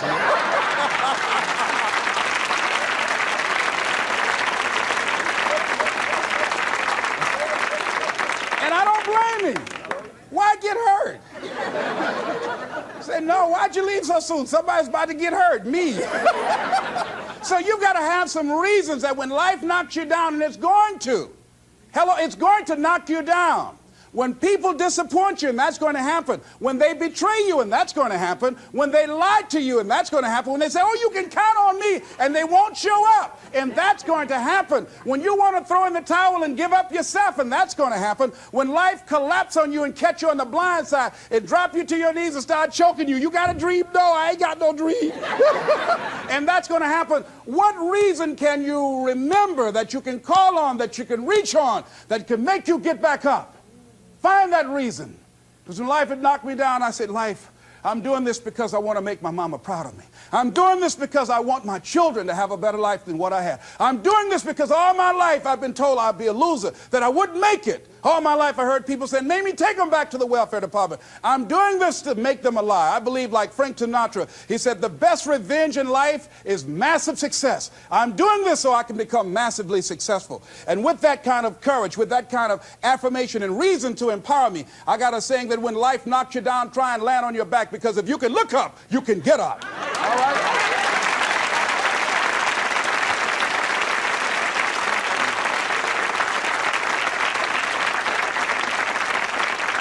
So when you run out of money, when things don't work out for you, when things happen that you could not anticipate, what are the reasons that you can think of that can keep you strong, that can keep you in the game, that will be your rod and staff to comfort you, that can be your bridge over troubled waters? Those reasons are very important. Nietzsche said, if you know the why for living, you can endure almost anyhow. So find out the reasons that you do what you do. Find out the reasons that will make you strong, that will make you walk by faith and not by sight, that will make you pursue your dream when everybody is against you or don't believe in you no more. And let me tell you something, that's a lonely feeling. It's a lonely feeling, particularly people that you're doing it for, or people that stand to benefit the most, or people who should be the #1 members in the encouragement club, but they end up saying, you can't do it, and they become members of the discouragement club. Oh, it hurts very badly. I know what that's like. have people that you love close to you that look at you with that look and say, why don't you try something else? Why don't you give up? I said, but this is my life. I have got to do this. Les, you had a good job at Sears. That man like you. Mama, I can't go back to Sears. I got to be my own boss. I can't do that. I mean, you know, it's ladies and gentlemen, you know, when you work on a job that's dead end, you can see the ceiling already. It's like going in the middle of a movie. And after you've seen the movie, sitting back through that over again, there's something missing. You know the hero's not going to die. You know what the outcome is already. And so that's why a lot of people, a lady was telling me, she said when she went to work, it felt like a refrigerator fell on her shoulder as soon as she stepped in. Because she knew she'd gone as far as she could go. See, they're paying her just enough to keep her from quitting, and she's worked just hard enough just to keep from getting fired. How many of you know people like that? Raise your hand. One of you didn't raise your hand, you the one. I'll just tease it, all right? Here's something else. Make a commitment to be happy. See, you know, I have you laughing a lot. See, life is too short going through it looking homely, tired, and ugly.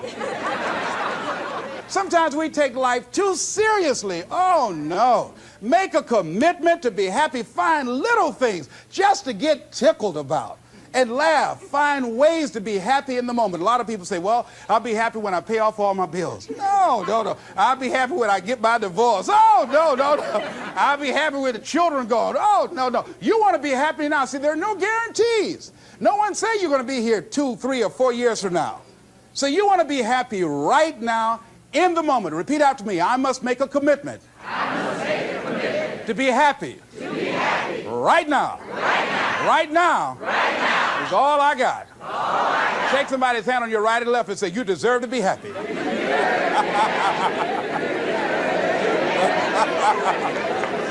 Make a commitment to be happy, because life now has new meaning for you. Just enjoying the sunset, or just looking at life, or looking at nature, going for a walk. It's the little things in life that counts. Here's something else that you want to begin to do in order to make this your decade.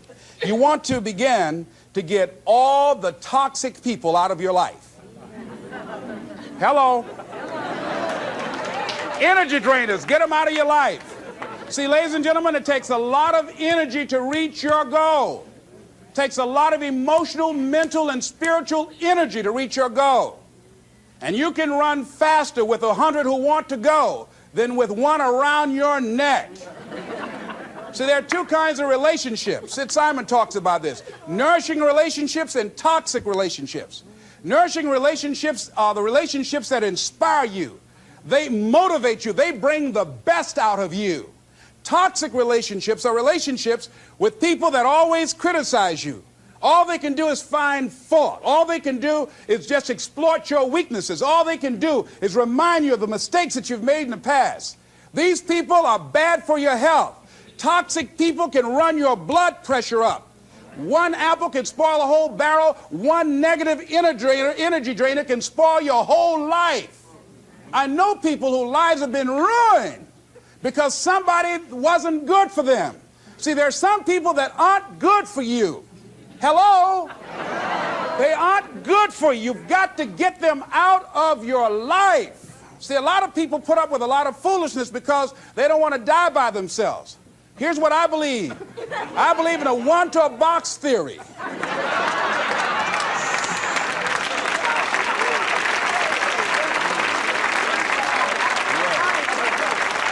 Ask this question of yourself. Make a list of who you communicate with most and ask yourself the question, what kind of person am I becoming because of this relationship? Is it helping me to grow mentally and emotionally and spiritually? Am I becoming a better person because of this relationship? Do they bring out the best in me? Do they inspire me? Do they encourage me to develop my greatness? Do they make me stretch? So you got to look at the people in your life and find out what kind of person are you becoming because of that relationship. My mother used to say, birds of a feather flock together.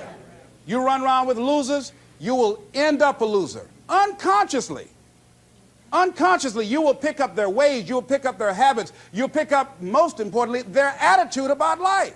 If you're around cynical, negative people all the time, you will become cynical and negative.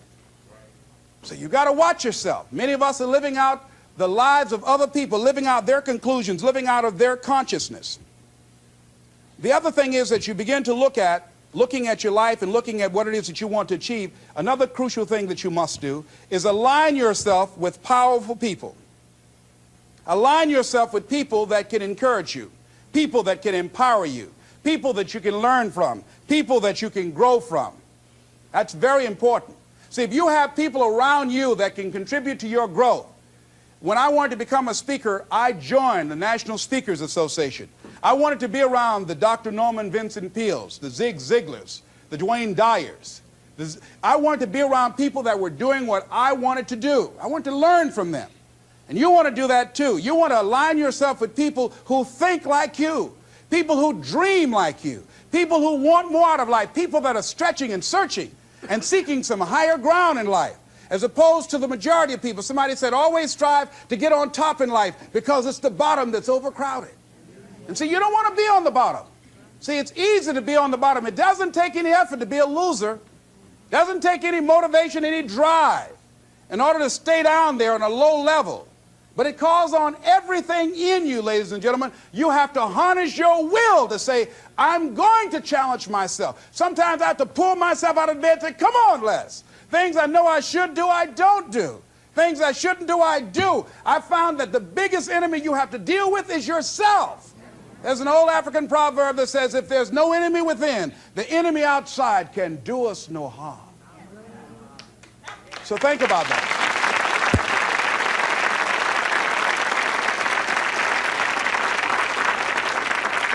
So as you begin to look toward making this your decade, as you begin to look toward making your life different, as you begin to look at yourself, you've got to redefine yourself.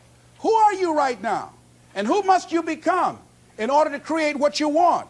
What has to change about you? What is it that you're doing right now that would be a liability for you? As you begin to look toward the future and take inventory of yourself, what is it about you right now that you've got to leave this behind because this no longer fits? Looking at where you want to go and the kind of person that you must become, the kind of standards that you have for you. What is it that you must do differently? Repeat out to me, please. If you want to keep on getting what you're getting, keep on doing what you're doing. See, that doesn't take an Einstein for that one. Am I right? It makes sense unless you change your pattern, unless you change the way you're thinking, unless you change your behavior, you're going to continue to produce the results in your life. See, all of us are winners, but some of us are producing results that we don't want. And so all you have to do is look at your game plan, look at your strategy. How is it that you have been being? What is it that you've been doing to produce this? See, you're the director, you're the producer, you're writing the script, you're the star of your life. And as you begin to look at your life, you can decide whether or not it's a smash or whether or not it's a flop. That's in your hands. Look at your life, look at where you want to go. Don't worry about your circumstances. Don't worry about your age. I have a friend who's up in age, over 70, and she wanted to build a multi-million-dollar complex. The name is Dr. Johnny Coleman. Lenders and bankers say, you can't do that, you're too old. She ignored them. That building now stands, ladies and gentlemen, a multi-million-dollar structure.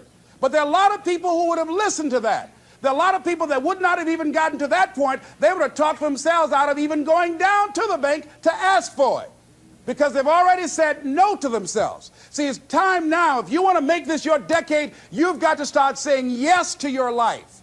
You've got to start saying yes to your dreams, yes to your unfolding future, yes to your potential, as opposed to saying no. See, 87% of our self-talk is negative. So you've got to make a conscious, deliberate, determined effort to say yes to your dreams. Why not? Why not me? Don't spend time like most people going through life complaining. Don't try and get on talk shows and tell everybody how life has done you wrong. Here's what's happening in the audience. 80% don't care, and 50% glad it's you.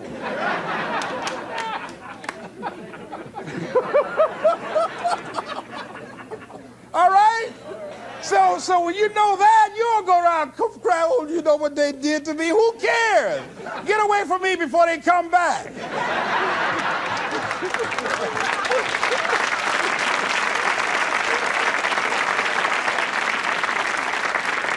I had a friend of mine that said something that's very important. He said, hey, it doesn't matter what happens to you. The only thing matters, what are you going to do about it?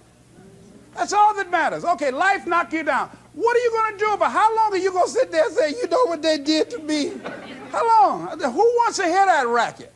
Use that energy to get up from there and move on and get on with your life. You got to learn to let the past go so you can grow. Many people never act on their dreams because they allow their past experiences to determine what their possibilities are. Whatever you've done in the past, that's not a reflection of your possibilities. That's just a reflection of your consciousness. That's just a reflection of your development and your growth. The future is unfolding for you right now. The future is unlimited for you right now. No one knows where you can go. No one knows what you're capable of or what's possible for you. You don't even know that. I had no idea, ladies and gentlemen. No one could have convinced me that I was able to do this. I never forget, I was speaking in Detroit, and a high school friend of mine saw me afterwards, and he was backstage. He said, I can't believe it's the same person. And I thought for a moment, and I said, it's not. The person you know, he's gone. He doesn't live here anymore. We have the power to change our personal history, changing the direction of our lives, changing our thoughts, changing where we want to go, exploring new horizons. So as you begin to look at this decade and affirming that this is your decade, as you set goals that will make you stretch, that will bring out the best in you, as you begin to remove the negative, toxic people from your life, as you decide to take some chances in life, and that's one of the things that's very important. Viscard said, if you're not willing to risk, you cannot grow. And if you cannot grow, you cannot become your best. And if you cannot become your best, you cannot be happy. And if you can't be happy, then what else is there? I'll never forget when I reached my first major goal of buying my mother that home. I'll never forget what it was like, and you're going to have this experience when you reach some major goal.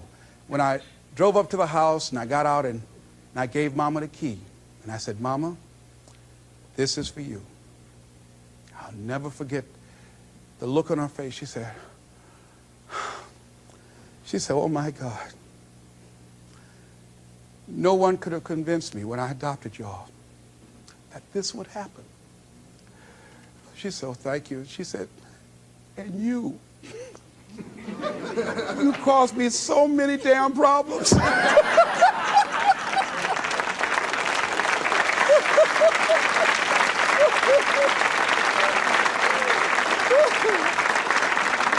I was just one of those kids that had a lot of energy.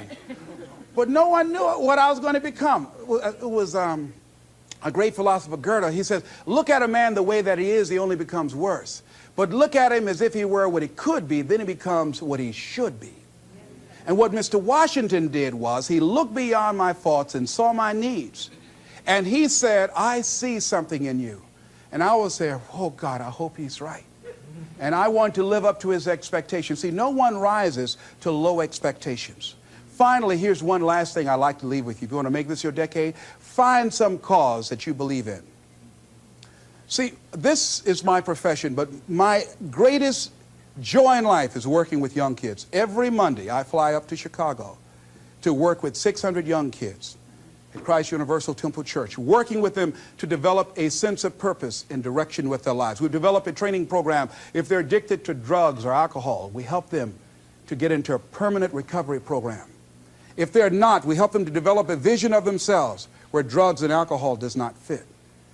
I love it when I go into the Cook County Jail and see the look on these young men's faces, the anger and the self-hatred. And then when we leave there, see the difference in them as we begin to touch a spark in them as Mr. Washington touched in me. And you cannot put a dollar price on that. That's my reason for being. What is it that you would like to give the planet? What is it that you'd like to leave here? See, someone paid a price for us to be here. I believe that we live in the greatest country in the world that gives us an opportunity to make a difference in life. We are blessed to have been dropped off on this part of the planet A friend of mine was in Manila and saw a bumper sticker that said, "Yankee, go home and take me with you." So as you begin to look at your life, decide, what kind of legacy do I want to leave? What kind of statement do you want to make with your life? What 3 things you want said when you die? What contribution do you want to make? I don't know what you want to do. I don't know what you want to achieve with your life. Here's what I know about you, and about you, and about you, and about you. That you have greatness within you. That you have things and gifts and talents that you've been bestowed with. That as you work consciously, making a conscious, deliberate, determined effort to cultivate and bring them out and develop a sense of purpose in knowing that your life can make a difference and decide to make and leave a legacy with your life. I say to you that the planet will never be the same again because you showed up. As you begin to look toward the future and affirm that this is your decade, this is what I like to leave with you that I'm known by. It's become my motto. And it says simply this: what do you want to do? My goal is to be the best son that I can be to my mother. My goal is to be the best father that I can be to my children. And my goal is to create a drug-free America, be the best motivator that I can be.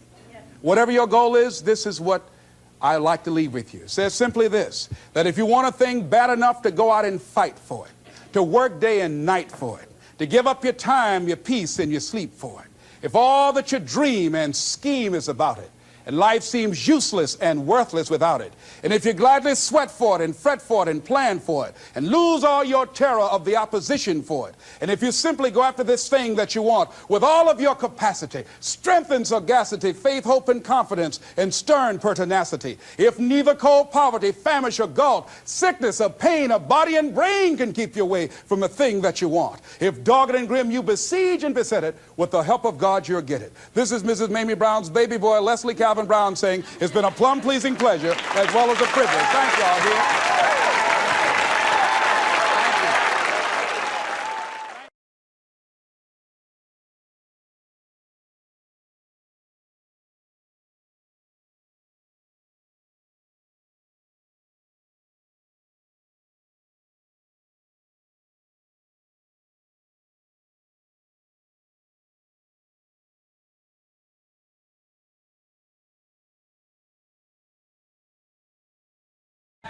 If you want something out of life, if you want to change yourself, if you want to acquire something, if there's some goal that you want to reach, that is really not easy as some people will make us feel.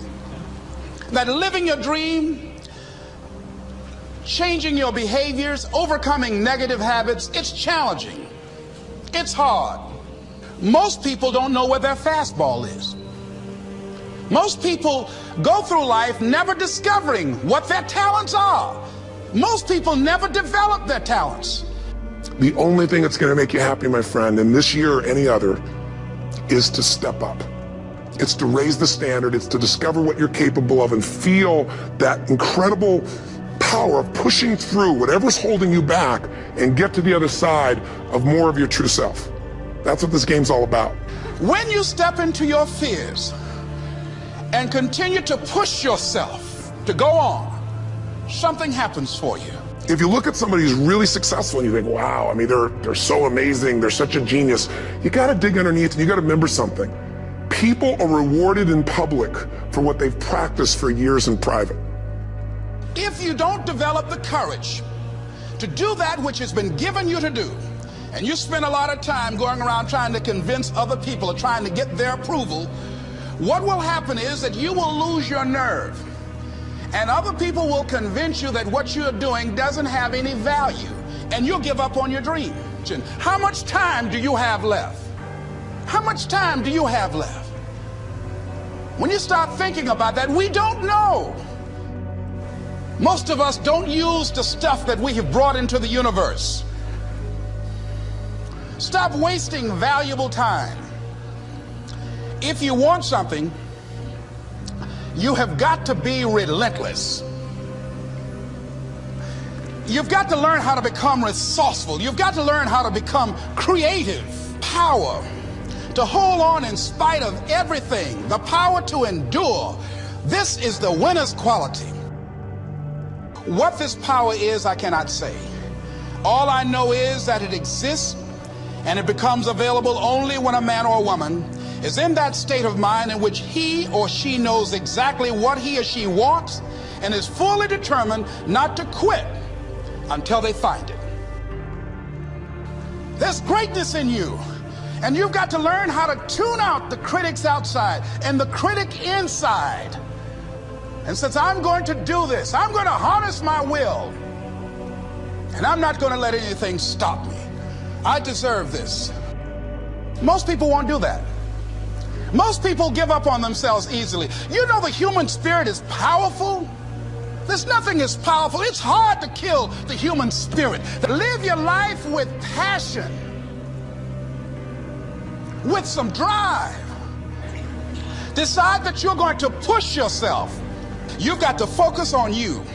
And as you convince you, as you sell yourself every day, you will begin to see a difference in the things that you're doing.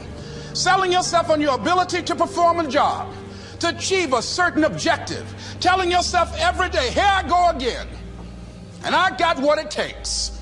This is my day, and nothing out here is going to stop me. Have agonized over making a decision. Some decisions are major decisions. And also there are a lot of small decisions that we don't make, that they tax our minds, they drain our energy, they create a lot of anxiety and nervousness and mental torment because we don't take care of it. We decide not to decide, which is a decision. Deciding to decide, to act, is a major, major challenge for all of us at different points in different areas of our lives. And there are things that happen to us along the way, experiences that we have that prevent us from working through the mental block of acting, of doing those things that we know we ought to do.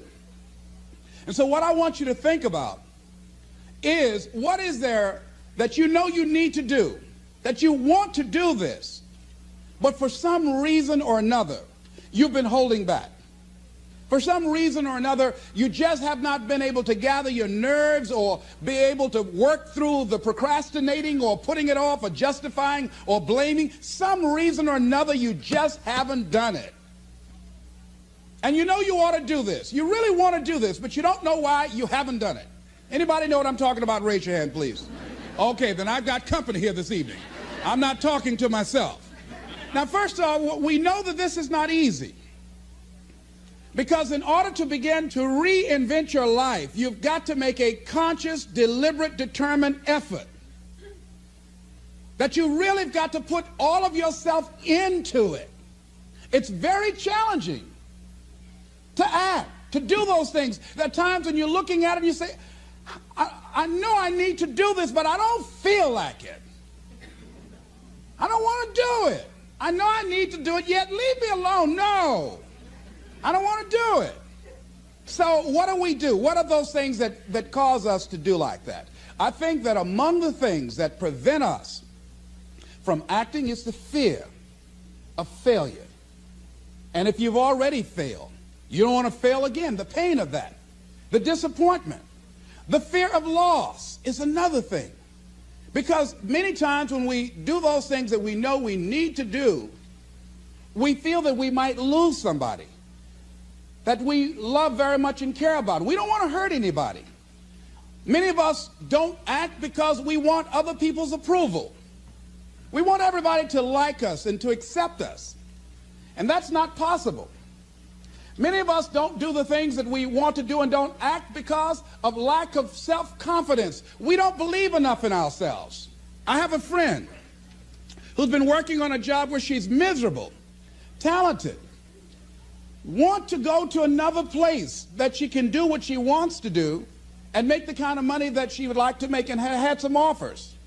But because of her fear and her lack of self-confidence of things might not work out, she won't take a chance on herself. So there she is spending 8 hours a day, 5 days a week, and she's miserable. She hates to go to work. They're not paying her what she's worth. She knows it, but yet and still she won't do that which she knows she must do, and it's wearing her out. There are a lot of people that their jobs are making them sick because they won't act. You check out the absenteeism and the people that are depressed. You see them coming to work angry. How you doing? I don't know. Just leave me alone. It's not even 9 o'clock yet. You're talking about good morning.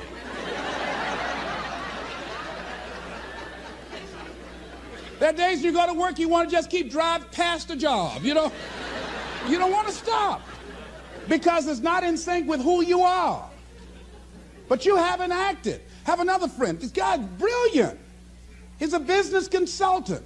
He helped a lot of people get their business started. And people come to him because they know he's knowledgeable. But this guy won't start his own business. Now, he's very smart. He can do it. Everybody believes in him except him. And he's so smart, he's talked himself out of it. Well, the numbers aren't right. And so there are many reasons why we don't act. There are other things, though, that affect us. Is that not wanting to take personal responsibility. We want somebody else to do it. And many times we pick up our inability to do certain things from people that we love, people that we admire. We identify with them, and we live in the context of their ideas, their opinions, and their life patterns. We buy into it unconsciously. My mother is a pack rat. She keeps everything. She doesn't throw anything away. And I have unconsciously picked that up. Now, my mother never said, let me show you how to keep everything less and just clutter things. I unconsciously picked that up, many times unconsciously. We try to honor the people we love by being like them. By the same token, I realized something about myself when I had some major decisions to make, and I found myself acting like my mother. See, my mother's the kind of person that when she has a problem with one of the other foster children that she adopted, she won't confront them. She will call me. Les, why don't you tell Linda to move? She's lazy. She won't go to work. She runs the street all day, and then she comes home and wants to sleep all day, and I think she's doing drugs. I said, but Mama, why don't you tell Linda that? I bought the house for you. I told you when she wanted to come home, don't let a grown person come there and take care of them. You let her in. Well, after all, she's my child. Mama, then you handle that. When I tell her to leave, she say, Mama say I can stay. Mama, can I stay? And you tell her yes, and then you call me and say, she's still here.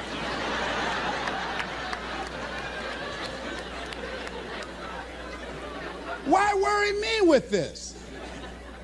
So Mama hasn't developed the courage to act on that. Some people won't act until there's a crisis situation.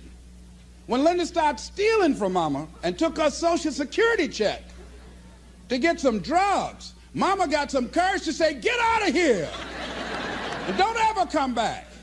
But she wouldn't do it until then. And see, we don't have to wait until a crisis situation. I have a friend that has been having a challenge with losing weight. Both of us have been dealing with that challenge. And for the past 40 years, he's always seemed like weighed over 235 pounds. And so he said, man, I just can't lose weight. I'm big-boned. I said, Bud, I've never seen any fat skeletons.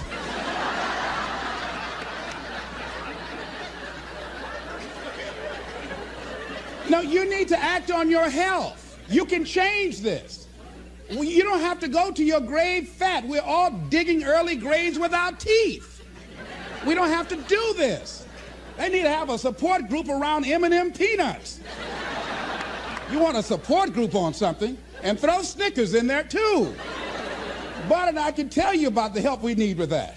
So what happened with Bud, though, he became ill a few weeks ago. See, Bud in the last few weeks has lost more weight than he's ever lost, even when we were competing with each other, betting a lot of money. But what happened was, Bud became diabetic. He went into an insulin shock. He didn't know that he was diabetic. His blood sugar became high. And the doctor said to him, you are diabetic. You're going to have insulin shots every day. You're going to have to change your diet. And let me tell you what's going to happen if you don't do what we tell you to do. Number one, there's a possibility that you can become an amputee. Number two, you can go blind. 3, you can become impotent. But say, help me.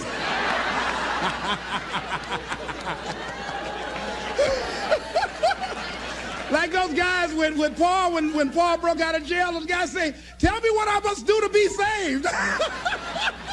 Bud, word to be saved. I said, Bud, you want one of my peanut butter and jelly sandwiches? No. I said, Bud, I can't believe you're eating vegetables, man. You're exercising. He said, that's right, and jogging in place too. Now, he had the ability to do it before, but there's some people, it takes that kind of crisis to bring them into reality in order for them to act in their own best interest. Some people have to hit rock bottom in order to rise. I don't know why. You want to begin to look out on your life and what you want for you. And I think that when we begin to focus in the area of what does it take for us to act, I think we can say events can inspire us to act, like that particular event in his life. Circumstances. A friend of mine, he wanted to do something and he just did not have the motivation and the drive and the confidence within himself. But his circumstances changed overnight through an acquisition of the company that he worked for. He lost his job. Through the inspiration of desperation, he had to act. See, life also are things that can inspire us to act. See, if we don't have the courage, and that's what it takes, courage. It takes guts to do that which you know you need to do. If you don't have the courage to act, life many times will move on you and make you act. Life will whoop your butt so bad. You will be so miserable, you will catch so much hell, you say, yes, I will do it. What do you want me to do? Take me. A friend of mine said, I can't stop smoking. I can't stop smoking. Doctor said, Sam Axelrod, you have emphysema. Sam never picked up another cigarette and said, look at those stupid people smoking. Sam, you did it for 35 years. How can you talk about people? Well, I was different. I'm trying to help them. They don't have to do the same thing I did. But be compassionate, Sam. Isn't it interesting how quickly we forget? So I'm saying that look at something in your life. It might be just writing a letter to somebody to say thank you. It might be just to apologize to somebody. I had a confrontation in the Penobscot building with the security guard there. He responded to me what I perceived as a negative way, and he and I engaged in an argument. I did not like the way I handled that. I avoided going through the front door for a long time because I didn't want to face him. Finally, I decided to act, and I went up to him and said, I want to apologize to you for the way in which I handled this argument we had the other day. I was wrong. I hope you accept my apology. He said, I do. And I said, thank you very much. I felt relieved. Now, when you decide to act, it's not always going to be like that. A friend of mine did some work for me. It was below par, to say the least. I knew that this guy was capable of doing better work. I knew that he also had a fragile ego. So I was trying to think of what is the most sensitive way in which I can share this information with him. Because I wanted him to do my work over. I was going to pay him for what he did. But I needed my work done right. But I was afraid that I would hurt his feelings. I was very, very meticulous in how I approached him. And I said, let me share this with you. You know I care about you. And that you're a very talented and gifted person. And you and I both know that what you have given me is not a true reflection of your talents and abilities. And I'm saying, let's go back in the studio and do this again. And he said to me, I'm going to forget you ever said that.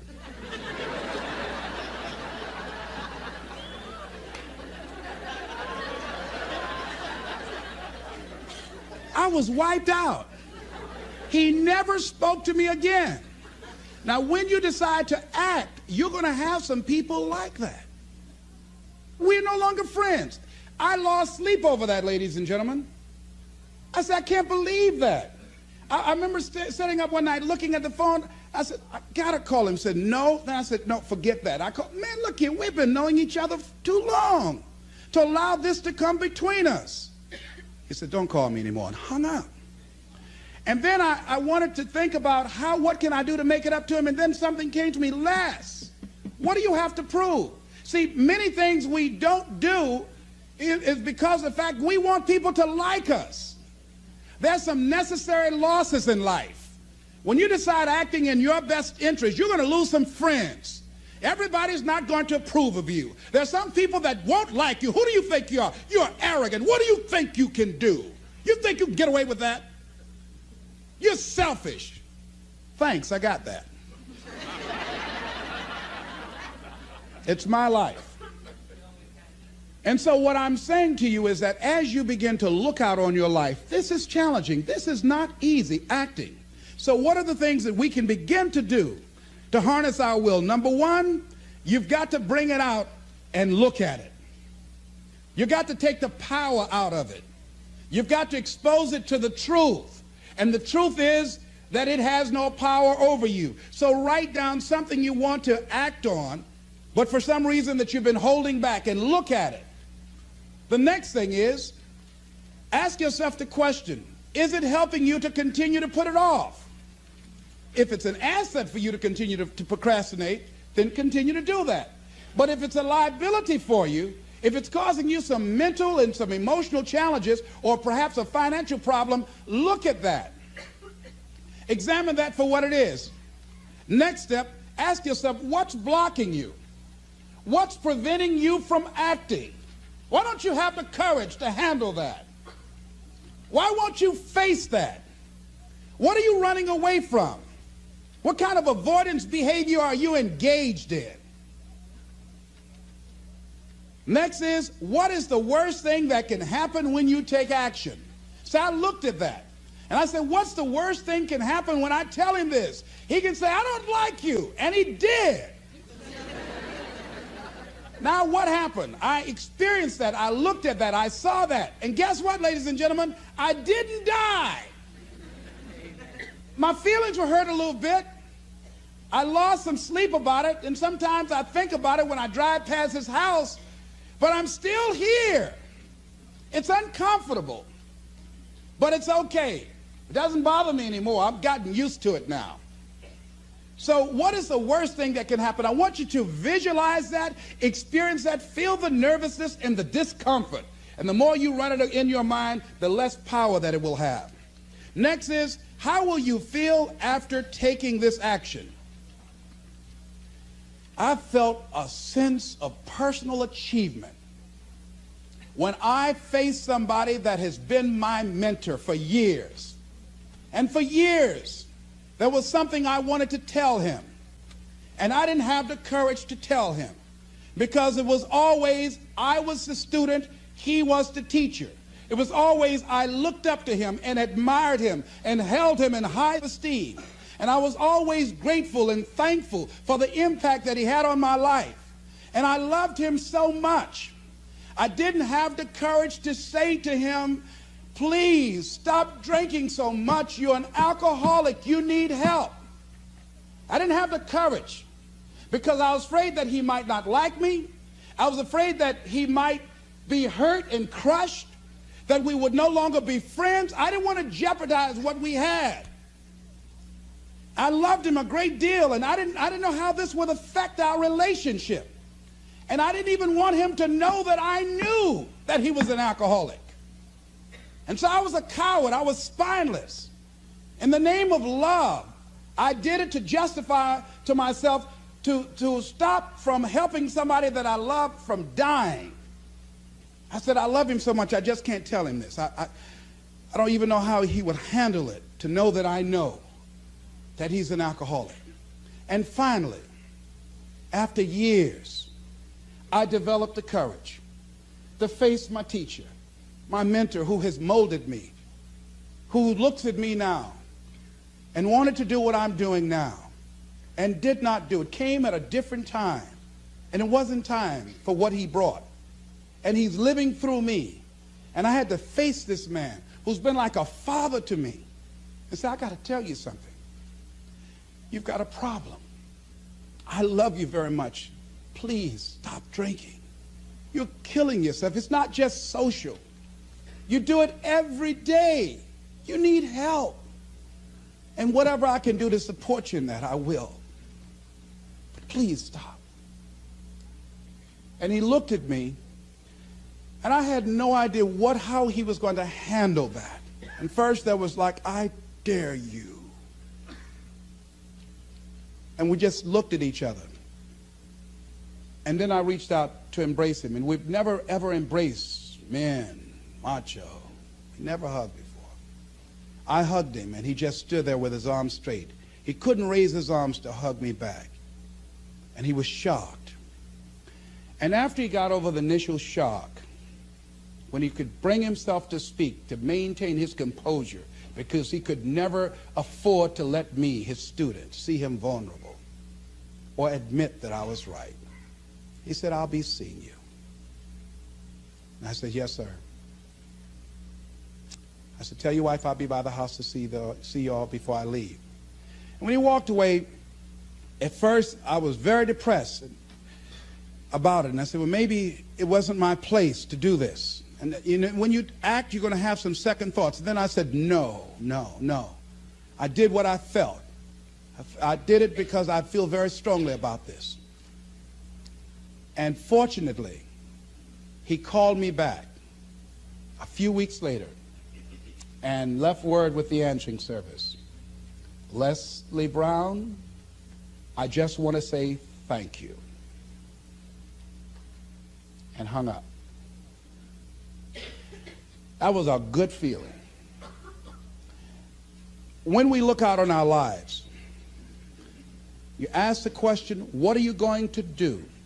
Look at, as you think about this that you know you need to handle, what are you going to do? And then write down 3 strong reasons on why you know you must take action. And be explicit and descriptive in your reasons, because your reasons have power. Your reasons will drive you. When you have doubt, when your faith becomes weak, your reasons will fortify your faith. When you have an inner conversation, say, no, don't do that. Your reasons will become your rod and your staff to comfort you, to take you through those challenging moments. So write down your reasons. And what you will find, that when you decide to act, when you decide to take life on, and let me warn you, it can be painful, it will be uncomfortable, and that's where the growth is. When you're uncomfortable, when you're stretching out, when you're taking life by the collar, you're going to get thrown to the ground again and again and again. But when you have determination, and you know that what you're doing is right, it gives you your life, it gives a special meaning and power to you, you will have some power from on high. You will discover some things about yourself that will begin to electrify your personality. You'll begin to discover some things about you that you don't know you've got when you put yourself in that type of challenging situation. Repeat after me, please. I can go into action on anything in my life. Nothing is stopping me but me. No challenge in my life has any power over me. Here's something that Howard Thurman wrote on the decision to act. He said, it's a wondrous thing that a decision to act releases energy in the personality. For days on end, a person may drift along without much energy, having no particular sense of direction and having no will to change. Then something happens to alter the pattern. It may be something very simple and inconsequential in itself, but it stabs awake. It alarms, it disturbs. In a flash, one gets a vivid picture of oneself, and it passes. The result is decision, sharp, definitive decision. In the wake of the decision, yes, even as a part of the decision itself, energy is released. The act of decision sweeps all before it, and the life of the individual may be changed forever. When you decide to make decisions, to act, you begin to access power within you that will increase your self-esteem, that will increase and enhance your personal power, that puts you in charge of life. And life has a whole new meaning for you. There's a sense of personal freedom. Doesn't mean you're not going to have any struggles. Doesn't mean that you're not going to have any challenges. Doesn't mean that you're not going to suffer any defeats. No, doesn't mean that. But what it does mean, that you're putting yourself in the position to grow. You're putting yourself in line with your higher calling and your higher self. And that's what life is about. Hello, how are you? Got a message for you. Got something I want you to think about. And let me see some thumbs and some hearts. Let me know that you love me up in here, up in here. And I want you to like this page and share it, because I want to talk to you about something that I read, and it's something not to be alarmed about, but it's very much important to be aware, to be aware. It's predicted by many financial experts that next year we'll most certainly will be going into a recession. Next year, that's what they said. We most certainly will be going into a recession because of all of the global economic chaos that's taking place, the issues between China and the United States, and all of the different unpredictable elements that are taking place. Now the question becomes, what do we do? How do you prepare for that? I want you to like this page and share it. I want to share something with you this morning. Like this page and share it. First of all, let me say this. You have greatness in you. Let me say this to you, that no matter what happens, whatever life throws at you, there's something in you. There's a presence. There's a power in you that can handle it. Can you feel a brother up in here, up in here? Like this page and share it. I want to see some thumbs up. I want to see some hearts. That makes me feel good to know that you love me, because I love you too, and there's absolutely nothing you can do about it. Like this page and share it. And so there's some thoughts, three things that I want to talk to you about. As you look into 2019, the year of your dream, first of all, I want you to claim that. I want you to own that. I want you to be convicted in your spirit that the things that you desire, the things that you want, the things that you want to incorporate in your life experience, that those things are available to you right now. Because all dreams happen twice. First in the mind, and then in the without. I want you to like this page and share it. Like it and share it. This is a very brief message I'm going to give you this morning. And so as you think about that, here's one of the most important things as these financial analysts are predicting that next year we most certainly will be in a recession. I want you to write this down. Recessions restores resourcefulness. Hello? Recessions restores resourcefulness. This is a time to become resourceful, to look at what are the different options, methods, and techniques that you need to implement to create and protect, to have a wall of protection for you, for your family, and for your dream.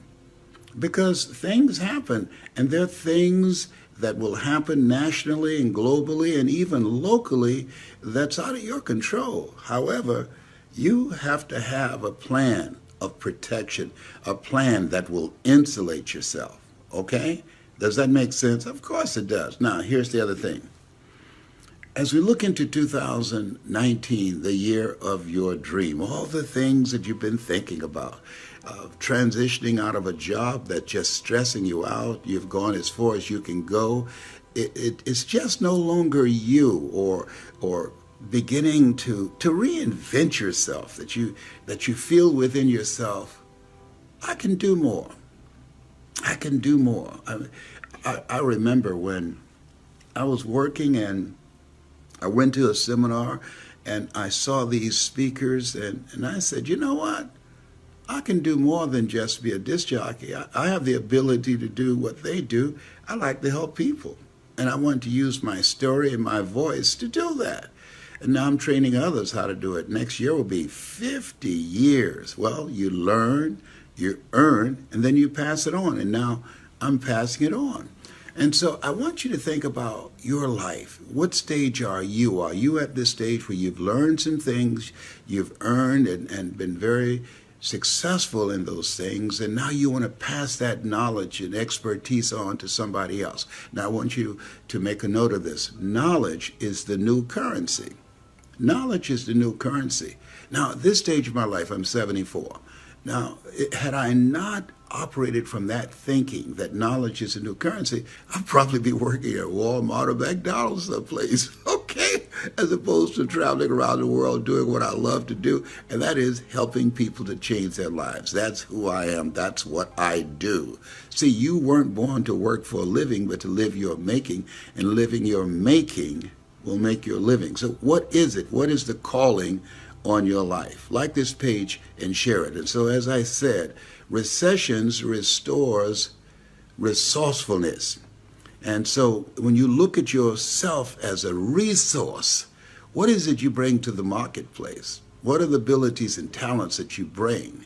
And as you look at yourself, look at your goals and put those things in focus and get serious about those things. Write them down and ask yourself the question, what is it that I need to do? What kind of plan of action that I need to implement that will help me to get at the top of my game? See, one of the first things you have to do is have an expanded vision of yourself. We live in a culture that literally program us to have a small vision of ourselves. You can't fit a big dream into a small mind or vision that you have. And so you have to have an expanded vision beyond your mental conditioning, the expanded vision beyond your circumstances, expanded vision beyond what you're experiencing right now. This is the time to live out of your imagination, not your history, not things that you've experienced, not things that you know. This is the time to walk by faith and not by sight. This is the time to call forth those things that be not as though they were. Like this page and share it. You can tell I'm fired up this morning. Yes, indeed. So here's the thing. The future belongs to those who create it. Who create it. This is the time to create what it is you want out of 2019, the year of your dream. This is the time, right now. A lot of people concerned about Christmas and the gifts that they're going to get or if they're going to receive any. Give yourself the gift of creation. We were created on purpose, with a purpose, for a purpose. And so as you look at yourself, look at your goals and look at your dreams, there's something that you're supposed to do. There's something that's the calling on your life. There's something that's the mandate in your life. There's something that's you, that's got your name on it. And many times because of the distractions of life, many times because we sacrifice our dreams for our children or for our relationships or to the distractions of life, that we pour ourselves into things that's not about us. And this is the time you got to think about you. I tell you, this might seem crude, but, if you're in my age category, you 60 above, you got to start thinking about who's going to wipe your butt. You say, well, my children, well, I don't know if my children like me like that. I know my son John Leslie will write a rap song about it, but he ain't gonna wipe it. Honor will faint when she looks at it. I know Patrick and Calvin, they'll come visit me. But daughter, Serena, she's a pastor, she's a minister, she will pray for it. But the rest of them be waiting for me to kick the bucket and say, what did he leave? So you need to know who's going to wipe your butt while you're still conscious. And a good indication is how they treat you right now. You don't want to be in a position where you laying on your back and you can't get up. And then they start having flashbacks. Do you remember you were always partial to Margaret Ann? You know, you remember what you did to me? You can't get up and run. You can't block anything that might be coming at you. So some people are passively aggressive. They decide, I decide, you know what? You ain't eating today. I'm going to punish you now. Let me tell you something. It's a different kind of generation here, I love and honored my mother all the way to the end. And Mama wasn't perfect. No, she had her stuff. But she is Mama, and I loved her unconditionally. Well, these kids today, they don't care anything about that. Like this page and share it. Like this page and share it. And so you want to create a strategy. You want to develop some relationships with people. Family is not just about blood. Family is about people who live from their heart, people who care about you, who demonstrate that, and you begin to see who can you count on and who you should count out. Now that's something my son John Leslie has always said, and I will always raise that, as you look at yourself and look at your goals and dreams, because life happens. It happens to everybody. Who should you count on and who should you count out? That you know, based upon their behavior, judge a tree by the fruit it bears, not what it talks about. Oh, I love you. Yeah, right. Love is a verb. It's action, not just lip service.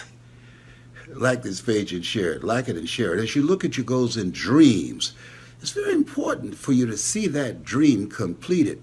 It's very important to begin to explore the options, the things that you need to do to prepare for next year. Because, as I said, the future belongs to those who create it. There's a saying, no prior planning brings about a pretty poor performance. So, yeah, Robert Schuller said, people don't plan to fail, they fail to plan. And so, as I'm getting older, then what I'm doing, I have a physical fitness program that I'm implementing, going to the gym today. I'm signing up for yoga and Qigong because as the older I become, the more mature I become, the more physically fit and mentally sharp that I want to be. And I want to push back on Alzheimer's and dementia. My goal is to push back on anything that will attack my health. And so I'm engaging in a process that says to my body, to my mind, and my spirit, I plan to be here. My goal is to die young at an old age. Did you hear that? My goal is to die young at an old age. Like this page and share it. Like it and share it. So what are you creating for yourself? What are you creating? What plan of action are you putting together? And who's on your team? Who are the people that you know that will be there? And that you're going to be there for them. This is a two-way relationship. The relationship capital, you got to look at it. And if you don't have any right now, build it. Build it, absolutely. You can create some new relationships right now with people that you've observed, the people that are people of integrity, people that you have synergy and a connection with, people that are loyal, people that you know that are committed to your well-being. See, Kirk Nugent. Boy, Kirk is such a brilliant brother. You haven't heard him speak. You got to hear him speak. But Kirk, I'll never forget when he said that there are people that's always there when they need you. But when you need them, you can't find them. You know people like that in your life? Of course you do. Like this page and share it. Like it and share it. So this is a time. Who can you count on? Make a list of people you know you can count on. And here's something. Create what I call a bread and butter list. What do you mean by that, Les? A bread and butter. A bread and butter friend is a friend that you can call in the middle of the night and say, hey, my car broke down. I want you to come get me.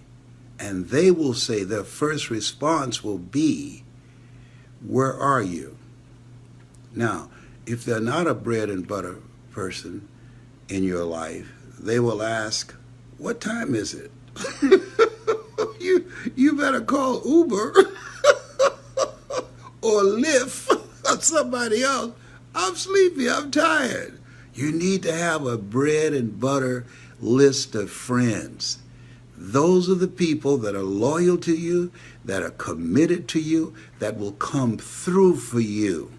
I got one in Celeste Johnson. She's a bread and butter friend that I can count on. Valerie Parker, she's a bread and butter friend that I know that will be there for me. Alan Blas, a bread and butter person. You have this bread and butter list, and that you be there for those individuals as well.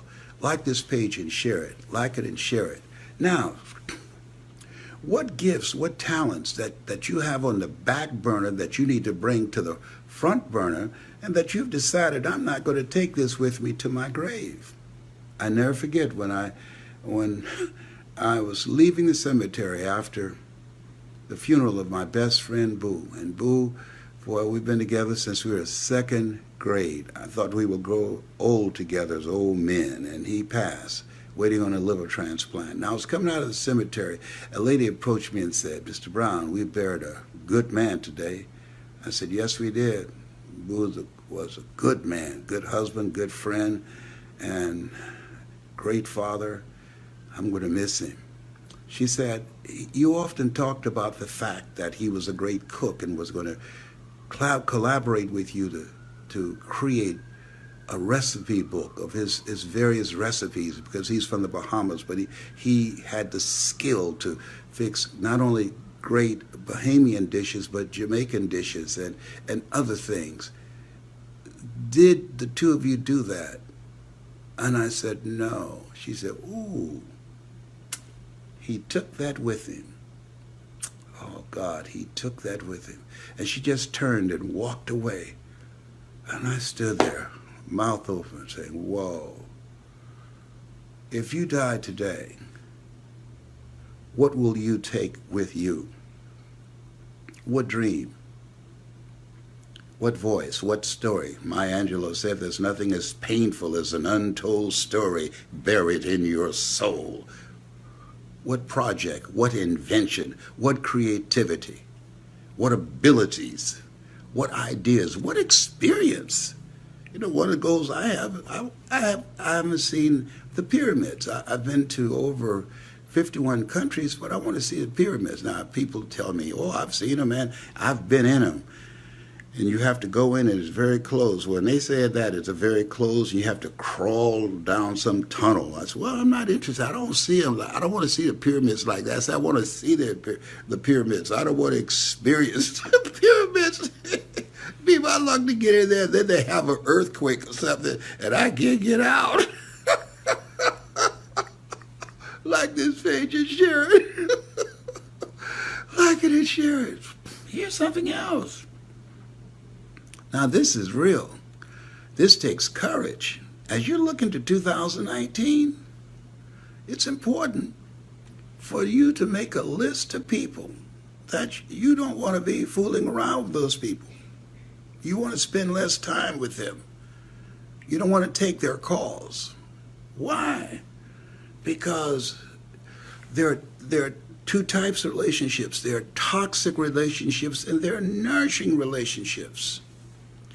Toxic relationships will compromise your power to achieve the dreams, to create the kind of future, to begin to manifest your greatness of talents and abilities. They will short circuit your energy. But nourishing relationships, they bring the best out of you.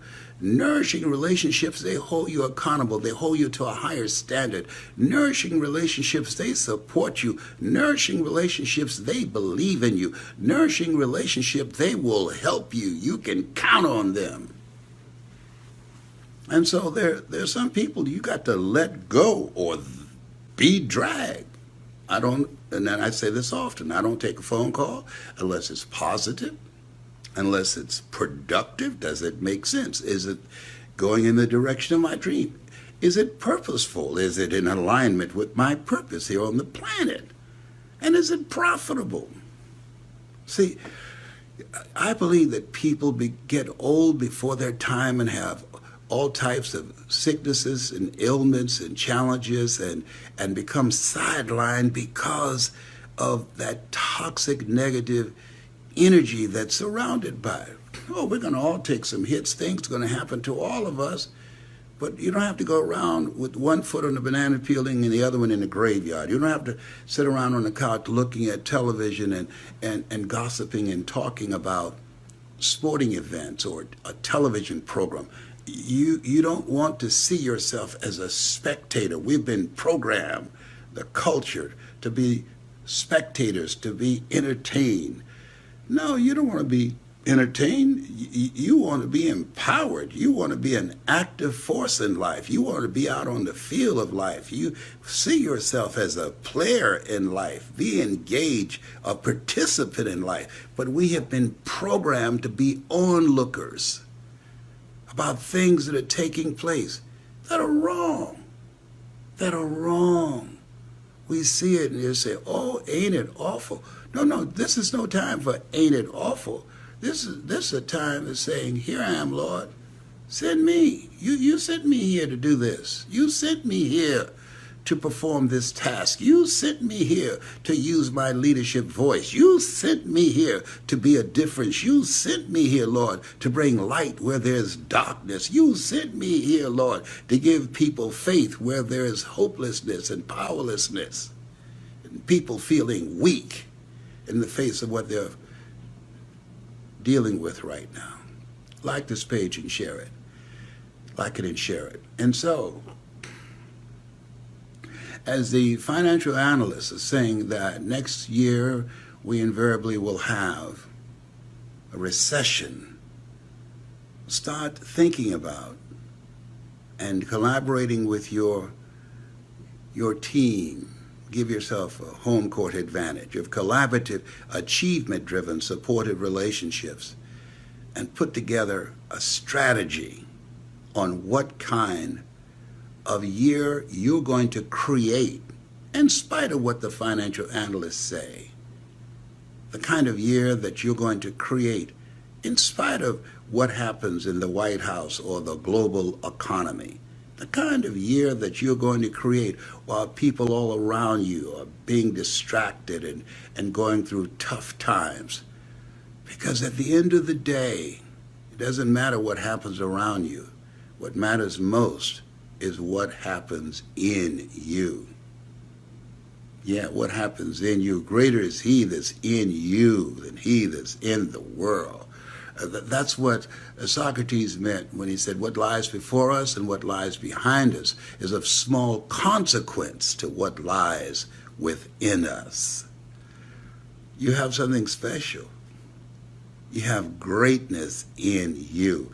I got 21 people that I want. No, 7 is my lucky number. You know that. 7 is my lucky number. I'm looking for 71 people who want to invest in themselves, who want to join me to make 2019 the year of your dream, that I will coach and we will have trips that we take together, work on your dreams, create a blueprint. I expose you all to all of my resources. 21 people, that's all I want, just 21 people that are ready to invest in yourself and be on this team of 21 people that I'll get a chance to work with you on a monthly basis, up close and personal, to make 2019 the year of your dream. You can't do it by yourself. That's why 72% of corporations have struck strategic partnerships or mergers. You can't make it by yourself. You have something special. You have greatness in you. I hope this has been of some value. And here's one last thing I want to leave with you. This is very important. I want you to listen to me a minimum of 1 hour. Listen to me, a minimum.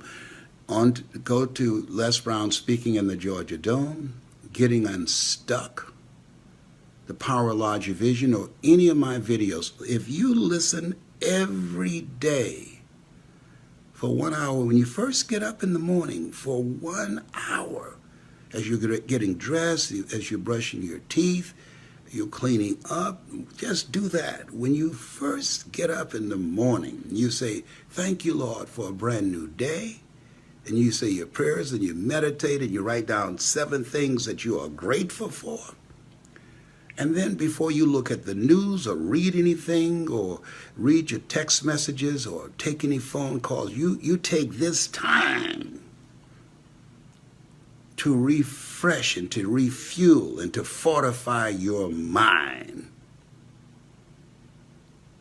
And, you know, how do you maintain sanity in an insane world?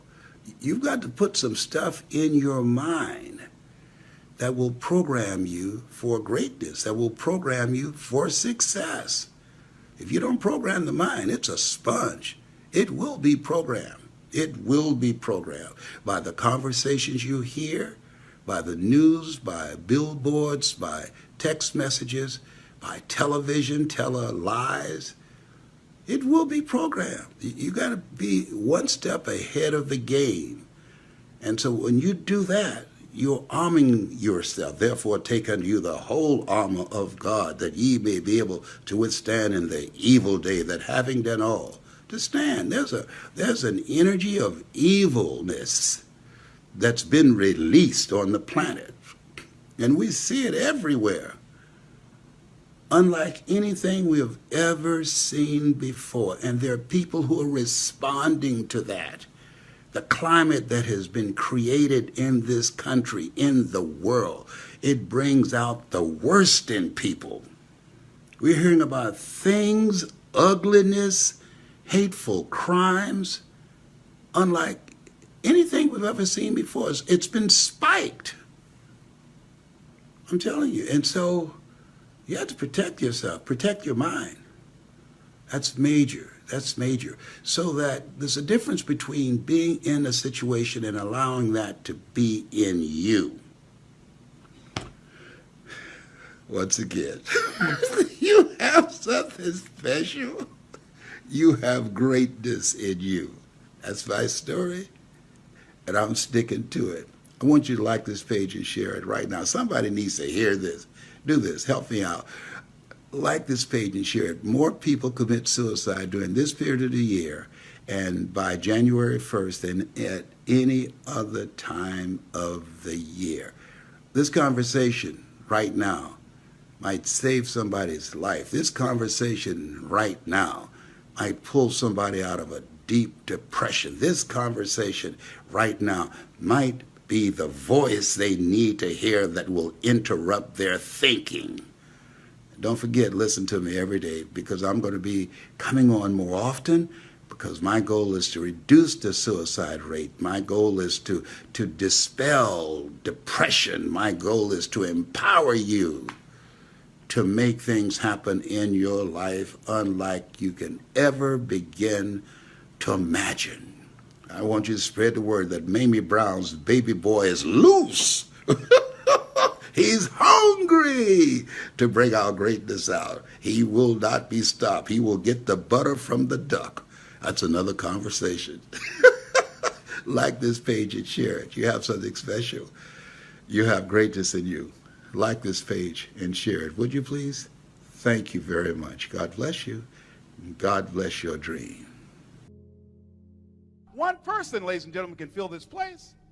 If I'd known enough time in advance, I could do it by myself. That's not bragging, that's just fact. I just got it like that.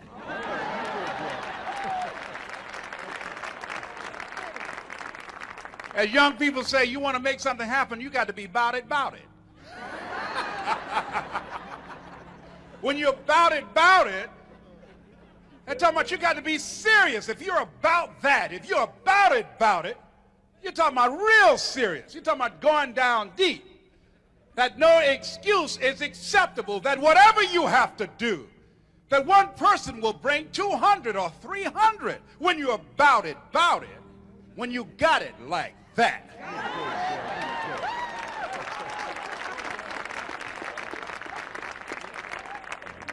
There are kids, ladies and gentlemen, who will fill this auditorium just to hear some of their friends get up on stage and spew all type of vulgarities. I've been at a college campus where they were lined around the wall. Here comedians that were so filthy it was unconscionable.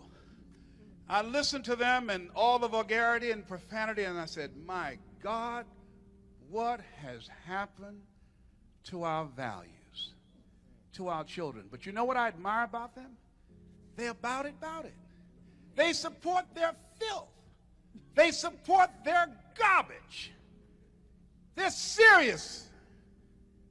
But when we come into a place like this, it says that we're seriously not serious.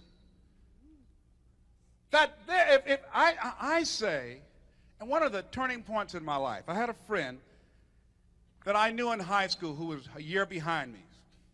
He was a real major turning point for me in terms of my stuff. He was a drug dealer when he got out of high school.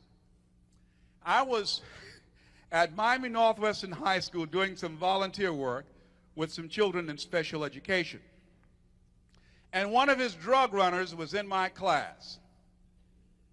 This young man stood up after I mentioned that you have the power to live your dreams and to be successful and to create wealth, change society, touch people's lives, whatever you desire to do.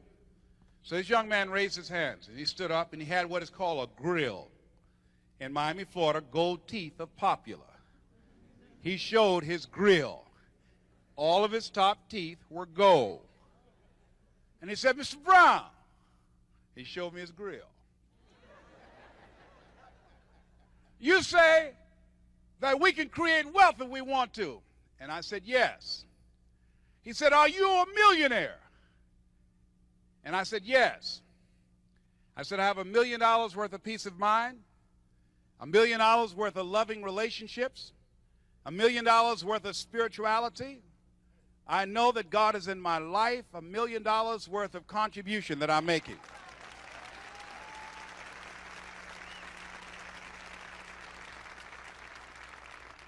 And many of the students who knew where he was going applauded and smiled just like you did, approvingly. And then when the applause died down, he said, but do you have $1 million in the bank? And I just looked for a minute. And I cleared my throat. No, I don't. And then he sat down. He said, thank you very much. Because everybody knew that the guy that he worked for, that I knew, that we went to school together, he had $1 million. Now, say, no big deal. Well, we live in a world of weights and measures. And this guy that I knew was able to get young boys like this guy because of picnics that he sponsored, because of things that he was able to invest in, because of things that his money allowed him to do. I could not do those things. When I went out to the parking lot to get into my station wagon, this guy drove by in a brand new car and looked at me and said, and I wanted to say, this is my cousin's station wagon. He's got my Mercedes.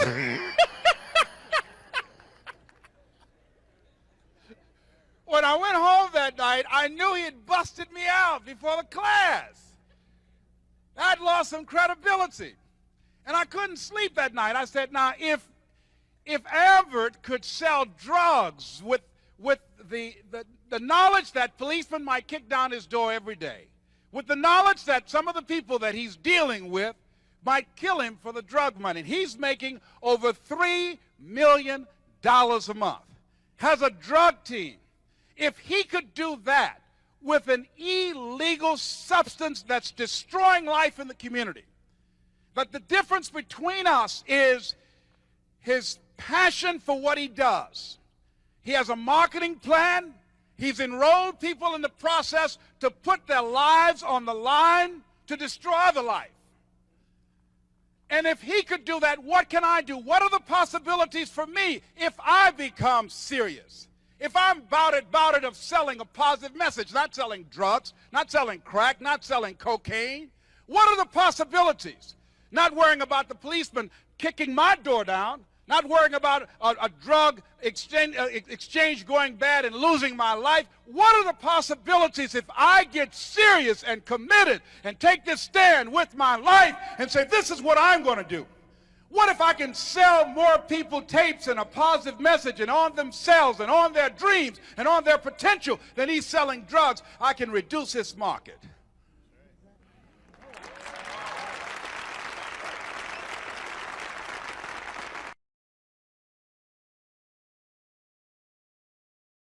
I'm a champion.